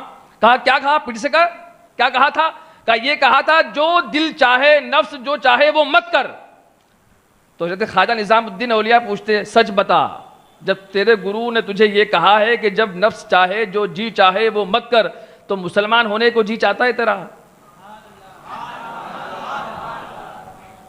جو جی چاہے وہ مت کر مطلب کیا؟ جو جی نہیں چاہتا وہ کرنا ہے۔ تو مسلمان ہونے کو جی چاہتا ہے؟ کہا نہیں۔ کہا خواجہ صاحب نے اپنی نظریں جھکائی اور پھر نظریں جھکا کر وہ تو دیکھ کر توجہ کرتا تھا، آپ نے نظریں جھکا کر بند کر کے جو توجہ فرمائی ہے وہ پیروں میں آ کر گرا اور گر کر مسلمان ہو گیا۔ نعرہ تکبیر، نعرہ رسالت، فیضان حضور اشرف الفقہا، تو نعرہ رسالت۔ اللہ اور اس کا رسول اور مومنین کیا ہیں؟ مددگار ہے۔ اللہ ولی الذین آمنوا یخرجہم من الظلمات الی، تو اسے ظلمات سے کہاں نکالا؟ ایمان اسلام نور کی طرف نکالا۔ کس نے نکالا؟ نکالا اللہ ہی نے، لیکن یہ کمال کس کو دیا اللہ نے؟ خواجہ نظام الدین اولیاء محبوب الہی ہیں، سبحان اللہ۔ تو یہ اللہ تبارک و تعالیٰ کے اولیاء ہیں۔ اب آپ سوچیں جب خواجہ نظام الدین کی توجہ میں اتنا اثر ہے تو ہم ایسے تھوڑی نہ کہتے کہ خواجہ صاحب نے اپنے کرامت سے 90 لاکھوں کو کلمہ پڑھایا، خواجہ غریب نواز نے، ہم ایسے ہی کہتے ہیں۔ وہاں محبوب الہی کسی کو اگر کلمہ پڑھا دے، مسلمان اگر کر دے، تو اس میں کوئی تعجب کی بات نہیں ہے، کیونکہ ان کے پیروں میں ایسے گزرے ہیں جنہوں نے 90 لاکھوں کو کلمہ پڑھایا ہے۔ اور جب خواجہ غریب نواز اگر 90 لاکھوں کو اگر کلمہ پڑھائے تو اس میں تعجب کی بات نہیں ہے، کیونکہ وہ جس کے پالے ہوئے ہیں غوث اعظم نے صرف کلمہ نہیں بلکہ پورے اسلام کو زندہ فرمایا ہے۔ محی الدین ایسے لقب ہوا، اسلام کو دین کو زندہ کرنے والا محی الدین کیسے ہوا؟ کہتے ہیں یہ غوث پاک کے پالے ہوئے جو ہم تک پہنچے اور ہم تک اسلام پہنچا، یہ اتنی آسانی سے نہیں پہنچا۔ اور اللہ تبارک و تعالیٰ نے یہ جو دنیا کو قائم رکھا ہے، صرف وہ آخری بات میں بس 5-7 منٹ لوں گا آپ کی، زیادہ نہیں۔ اللہ تبارک و تعالیٰ نے جو یہ مقام ہمیں جو زندگی جو دی ہے، یہ دنیا زمین آسمان جو قائم رکھے ہیں، اللہ نے ایسے ہی نہیں رکھے۔ اللہ تبارک و تعالیٰ نے ایسے ہی نہیں رکھے، بلکہ اس پر کیا ہے؟ اللہ تبارک و تعالیٰ کے کچھ بندے ہیں ایسے خاص، اور ایسے بندے کہ یہ کنز الامال کی حدیث مبارکہ ہے، حضرت عبداللہ ابن مسعود سے روایت ہے، آپ فرماتے کہ حضور اکرم صلی اللہ تعالیٰ علیہ وسلم نے فرمایا، پہلے آیت کریمہ سنیں آپ، کلام پاک میں انت ولی فی الدنیا والآخرہ، یہ حضرت یوسف علیہ السلام رب کی بارگاہ میں التجا کرتے ہیں، انت ولی فی الدنیا والآخرہ توفنی مسلما والحقنی بالصالحین، انت ولی فی الدنیا والآخرہ، مولا تو میرا کارساز ہے، میرے کاموں کو بنانے والا ہے دنیا میں بھی اور آخرت میں بھی۔ حضرت یوسف علیہ السلام التجا کر رہے ہیں رب کی بارگاہ میں، اور وہی دعا ہم کو سکھائی گئی ہے۔ تو کہتے ہیں کہ یہاں ولی کا، یہاں پر بھی لفظ ولی، لیکن یہاں ولی کا معنی کیا ہے؟ کارساز۔ کارساز ہم کس کو کہتے ہیں؟ اللہ کو، لیکن اللہ نے یہی صفت اپنے محبوب کے امتیوں میں ولیوں کو بھی عطا فرمائی ہے، کارساز کام بنانے والے۔ کیسے کام بنا؟ اب پہلے حدیث مبارکہ سنیں، آیت کریمہ سن لی آپ نے، حدیث مبارکہ سنیں۔ حضرت عبداللہ ابن مسعود رضی اللہ تعالیٰ عنہ سے مروی ہے، آپ فرماتے ہیں کہ اللہ کے رسول صلی اللہ تعالیٰ علیہ وسلم نے فرمایا کہ دنیا میں مخلوق میں اللہ کے کچھ بندے، اور آپ فرماتے ہیں کچھ میں سے وہ 300 بندے ایسے ہیں کہ ان 300 بندوں کے دل اللہ نے حضرت آدم علیہ السلام کے دل کے مطابق بنائے ہیں۔ کس کے مطابق؟ حضرت آدم علیہ السلام۔ کتنے؟ 300۔ اور ان 300 کو اللہ ولایت کا مقام عطا فرماتا ہے، جن کے دل حضرت آدم علیہ السلام کے دل کے مطابق ہے۔ پھر حضور اکرم صلی اللہ تعالیٰ علیہ وسلم نے ارشاد فرمایا کہ وہ تو 300 ہو گئے، اس کے بعد 40 ایسے ہیں بندگان خدا، اللہ کے محبوب بندے ایسے ہیں 40 کہ جن کے دل اللہ تبارک و تعالیٰ نے موسیٰ علیہ السلام کے دل کے موافق بنائے ہیں۔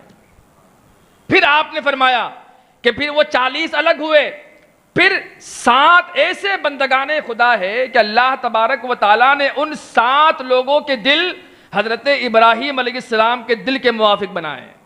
یہ نبیوں کی موافقت، اور میں نے یہ بات کہیں ذکر بھی کی تھی کہ ہر ولی دنیا میں جتنے ولی آئے ہر ولی کسی نہ کسی نبی کے نقش قدم پر ہوتا ہے. یعنی کسی میں موسیٰ علیہ السلام کی صفتیں زیادہ ہیں, کسی میں عیسیٰ علیہ السلام کی صفتیں زیادہ, یعنی ان کے نقش قدم پر زیادہ ہیں. ہے وہ کس کی شریعت پر؟ حضور ہی کی شریعت پر, لیکن ان میں یہ تمام اوصاف زیادہ ہوتے ہیں. لیکن اگر غوث پاک کے بارے میں اگر پوچھا جائے تو غوث پاک میں سب سے زیادہ صفتیں اگر کسی کی پائی جاتی ہیں تو محمد عربی صلی اللہ تعالیٰ علیہ وسلم. تو کہتے ہیں کہ ہر نبی کسی نہ کسی, ہر ولی کسی نہ کسی نبی کے نقش قدم پر ہوتا ہے. تو حضور کیا فرماتے ہیں کہ ان میں سے 40 وہ ہیں کہ جن کے دل اللہ تبارک و تعالیٰ نے موسیٰ علیہ السلام کے دل کے موافق بنائے, اور 7 لوگ ایسے ہیں کہ ان کے دل اللہ نے حضرت ابراہیم علیہ السلام کے دل کے موافق بنائے. پھر آقا کریم علیہ الصلوۃ والسلام فرماتے ہیں کہ پھر ان میں سے 5 لوگ ایسے ہیں کہ جن کے دل اللہ نے جبریل علیہ السلام کے دل کے موافق بنائے.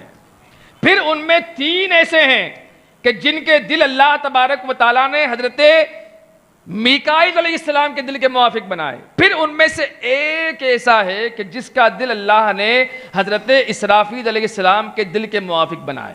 اب جب یہ بات بیان فرمائی نا حضور نے صلی اللہ تعالیٰ علیہ وسلم, پھر آپ فرماتے ہیں کہ لوگوں یہ جو لوگ ہیں بندگان خدا ہیں, 300 ہے, 40 ہے, 7 ہے, 5 ہے, 3 ہے, 1 ہے, یہ جو سارے بندگان خدا جو ہیں ان میں سے اگر کسی ایک کا بھی انتقال ہوتا ہے تو وہ اگر پہلے کا انتقال ہوا جو ایک ہے جو حضرت اسرافیل علیہ السلام کے دل کے موافق ہے, اگر کہتے ہیں اس کا انتقال ہوا تو ان 3 میں سے نکالا جاتا ہے, اسے اور اونچا مقام دیا جاتا ہے. کہتے ہیں اگر پھر ان 3 میں سے اگر کسی کا انتقال ہوا تو پھر 5 میں سے ایک کو لایا جاتا ہے. پھر 5 میں سے اگر کسی کا انتقال ہوا تو 40 میں سے نکالا جاتا ہے. پھر 40 میں اگر کسی کا انتقال ہوا تو 300 میں سے نکالا جاتا ہے. جب 300 میں سے اگر کسی کا انتقال ہوا تو عام لوگوں میں سے کسی کو بھی اٹھا کر اللہ تبارک و تعالیٰ جسے چاہتا ہے غوث پاک کی مہر لگتی ہے. یہ بات الگ ہے, یہ حدیث میں نہیں ہے. غوث پاک کی مہر لگتی ہے, اللہ اسے ولایت کا مقام عطا کرتا ہے.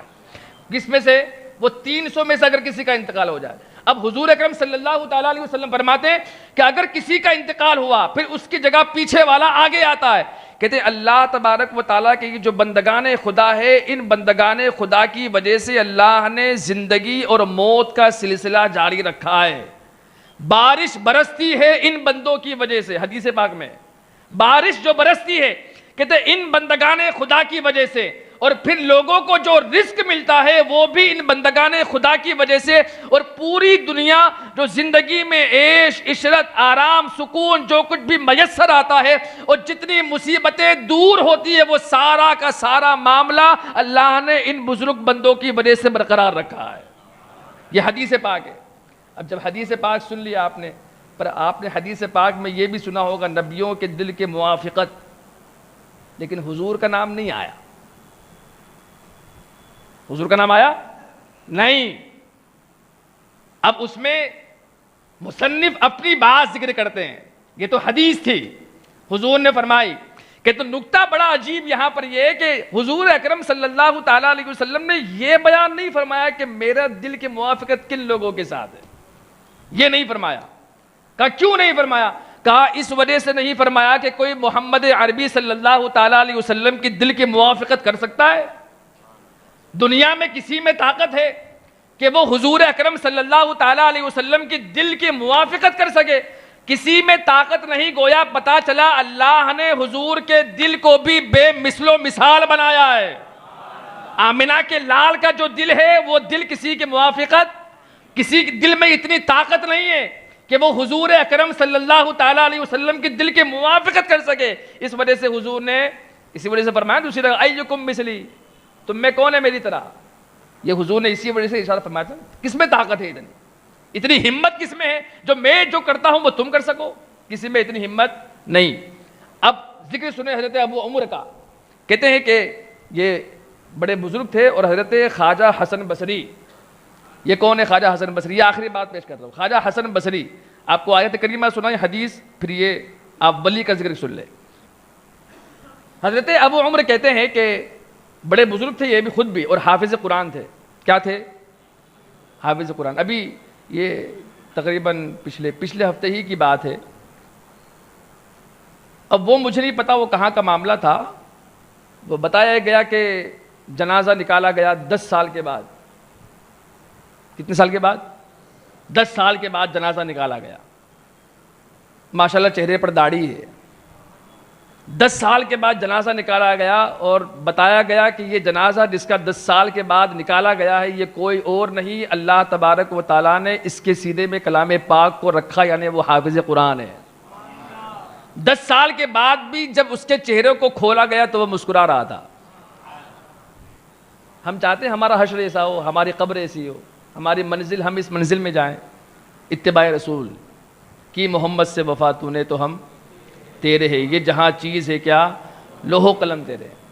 اگر وہ نہ بن سکے تو ان کی عزت کرنے والے بن جائیں. اللہ ہمیں عقل سلیم عطا فرمائے. تو حضرت شیخ ابو عمرو کہتے ہیں کہ اللہ نے مجھے حافظ قرآن بنایا، میں حافظ قرآن تھا. وہ خود بیان کرتے اس بات کو. اور کس کے مرید ہیں؟ خواجہ حسن بصری کے، جو تابعی میں سے ہیں، جنہوں نے صحابہ سے ذکر سنا ہے اور کلام پاک کی تلاوت ان سے سیکھی. حدیث کئی احادیث آپ نے بیان کی ہیں. خواجہ حسن بصری تابعی میں سے، اور غوث پاک سے کئی زمانہ 400 سال پہلے 400 سال پہلے کے بزرگ خواجہ حسن بصری کہتے ہیں کہ آپ کے مرید حافظ قرآن حضرت ابو عمرو کہتے ہیں کہ ایک مرتبہ کلام پاک بچوں کو پڑھا رہے تھے. پڑھاتے پڑھاتے ایک بچے پر نظر پڑی. جیسے ہی بچے پر نظر پڑی نا تو وہ جو کلام پاک ان کے سینے میں تھا اچانک غائب ہو گیا. پورا قرآن بھول گئے. یہ معاملہ اتنا خطرناک بھی ہو سکتا ہے کہ ہمارا ایک گناہ ہمارے سارے اچھے عمل کو ختم کر سکتے ہیں. یہ بھی ہو سکتا ہے. یعنی بندہ اس وہم میں نہ رہے کہ میں عالم ہو گیا، میں حافظ ہو گیا تو بس میں تو وہ ہو گیا. نہیں، بلکہ ہونا یہ چاہیے کہ اور خاک سارے آنی چاہیے. اللہ ہم سب کو، مجھے بھی خشوع اور خضوع کے ساتھ رہنے کی توفیق عطا فرمائے. تو حضرت شیخ ابو عمرو کہتے ہیں کہ جیسے ہی میں کلام پاک بھولا تو میں دوڑ کر بھاگا حضرت خواجہ حسن بصری کے پاس. اب اگر وہ چاہتے تو وہ دل پر ہاتھ رکھ کے معاملہ ختم کر دیتے، لیکن نہیں. ایک سبق ہے، مرید شاگرد ہے آپ کا. لیکن حضرت خواجہ حسن بصری رحمۃ اللہ تعالیٰ علیہ جیسے ہی آپ کے پاس وہ شخص آپ کا مرید آیا، آ کر کہا حضرت ایسا ایسا معاملہ ہوا. حضرت ناراض ہوئے. ناراض ہو کر کہا اچھا ٹھیک ہے، اب جب تو نے یہ گناہ کیا ہے تو جا، حج کا دور، حج کا زمانہ چل رہا ہے، یہاں سے بصرہ سے حج کو جا اور حج کر. حج کرنے کے بعد مسجد خیف جا. مسجد خیف پہ جب تو پہنچے گا وہاں ایک بزرگ امامت کرتے ہوں گے. وہ بزرگ جو امامت کرتے ہوں گے جب وہ نماز سے فارغ ہو جائے، اکیلے ہوں، تو ان کے پاس چلے جانا اور جا کر ان سے کہنا یہ معاملہ ہوا، پھر وہاں تیرا معاملہ صحیح ہو جائے گا. کہا ٹھیک ہے حضور. کہتے حضرت شیخ ابو عمرو کہتے وہاں سے نکلے، حج پر گئے. حج کر کے پھر حج سے فراغت کے بعد آپ مسجد خیف گئے. جیسے ہی مسجد خیف گئے دیکھا کہ ہاں ایک بزرگ ہیں، جیسا مجھے بتایا تھا میرے پیر نے وہ ویسے ہی وہاں پر موجود ہے. کہتے آپ مصلی کے پاس نماز ظہر سے پہلے آ کر بیٹھ گئے. دیکھا حضرت ایک شیخ وہاں بزرگ بیٹھے ہوئے ہیں اور ذکر اذکار میں مشغول ہیں. اب یہ شیخ ابو عمرو کہتے ہیں کہ نماز ظہر سے پہلے کا معاملہ تھا، میں بھی جا کر بیٹھ گیا. میں نے سوچا ابھی نماز ہوگی، نماز کے بعد پھر میں حضرت سے ملاقات کروں گا. کہتے تھوڑی دیر میں بیٹھا. بیٹھنے کے بعد میں نے دیکھا کہ ایک سفید ریش اور ایک بزرگ آئے، وہ بھی آ کر آپ سے ملے. ملاقات کرنے کے بعد آپ کے پاس تھوڑی دیر بیٹھے رہے. دونوں میں گفتگو شنید ہوتا رہا، بات چیت سنی گئی، کہی گئی، دونوں میں گفتگو ہوتی رہی. پھر وہ چلے گئے. نماز کا وقت ہوا، نماز کے لیے ہم کھڑے ہوئے. نماز سے فراغت کے بعد کہتے ہیں جیسے ہی میں وہ بزرگ کے پاس پہنچا اور جا کر میں نے کہا اپنا معاملہ سنایا تو فرمایا کہاں سے آئے ہو؟ کہا حضرت میں بصرہ سے آیا ہوں. کہا کیا معاملہ ہے؟ کہا حضرت یہ سارا معاملہ ہوا ہے. تو کہتے ہیں آپ کا چہرہ غمگین ہو گیا جب معاملہ سنانا، کیونکہ معاملہ گناہ والا تھا. تو آپ کا چہرہ غمگین ہو گیا اور غمگین ہو کر آپ نے اپنی گردن جھکائی، پھر آسمان کی طرف نگاہ اٹھائی. کہتے آسمان کی طرف نگاہ اٹھائی اور پھر میرے سینے پر ہاتھ رکھا. ان کا ہاتھ رکھنا کیا تھا کہ اللہ نے پورا کلام پاک پھر سے میرے سینے میں عطا فرما دیا. پھر آپ نے ہاتھ اٹھا کر اس سے پوچھا کہ یہ تو بتا تو بصرہ کا رہنے والا ہے. حالانکہ وہ جان رہے تھے جب اتنا سب کچھ کر سکتے تو یہ بھی بتا سکتے نا اس کو بھیجنے والا کون ہے. وہ تو یہ بھی بتا سکتے ہیں، لیکن وہ سارا معاملہ ہم کو دکھانا ہوتا ہے، وہ ہم کو بتانا ہوتا ہے کہ یہ اس طریقے سے اصلاح ہوتی ہے اور یہ طریقہ ہوتا ہے. تو آپ نے پوچھا یہ تو تو بتا کہ تو آیا بصرہ سے ہے, تجھے بھیجا کس نے؟ کہا مجھے حسن بصری نے بھیجا. کہا اچھا, اس کا مطلب اس نے میرا راز فاش کر دیا, مجھے میرے پاس بھیج کر میرا راز آج فاش کروا دیا, یعنی تجھے پتہ چل گیا کہ میں کون ہوں. ابھی تک کسی کو پتا نہیں تھا, کیونکہ ولی ولایت کو چھپاتا ہے, بتاتا نہیں, آج کل کی طرح نہیں, ولی ولایت کو چھپاتا ہے. ایک ہی شخصیت ایسی ہوئی ہے جو اپنی ولایت ڈنکے کی چوٹ پر کہتا ہے, اور وہ غوث پاک کی ذات ہے. وہ اپنی ولایت کو ظاہر کرتے کیونکہ انہیں اس چیز کا حکم ہوا کہ تم اپنی ولایت کو ظاہر کرو. ہر ولی اپنی ولایت کو چھپاتا ہے, لیکن غوث پاک اپنی ولایت کو بتاتے ہیں تاکہ لوگوں کو پتا چلے کہ اللہ کا کون سا بندہ ہوں میں, کوئی عام شخصیت نہیں ہوں. تو حضرت خواجہ حسن بصری کے جب نام سنا, کہا اچھا اس نے میرا راز فاش کر دیا. کہا ہاں جی حضور.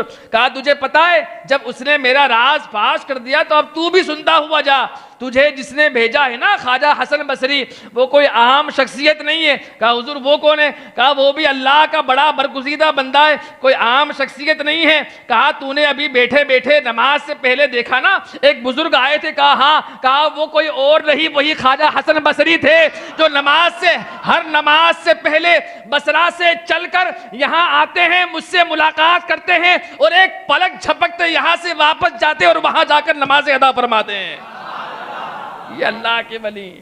اور اللہ کے ولی ایسے کارساز ہوتے ہیں, ایسے کیا ہوتے ہیں؟ کام بنانے والے ہوتے ہیں.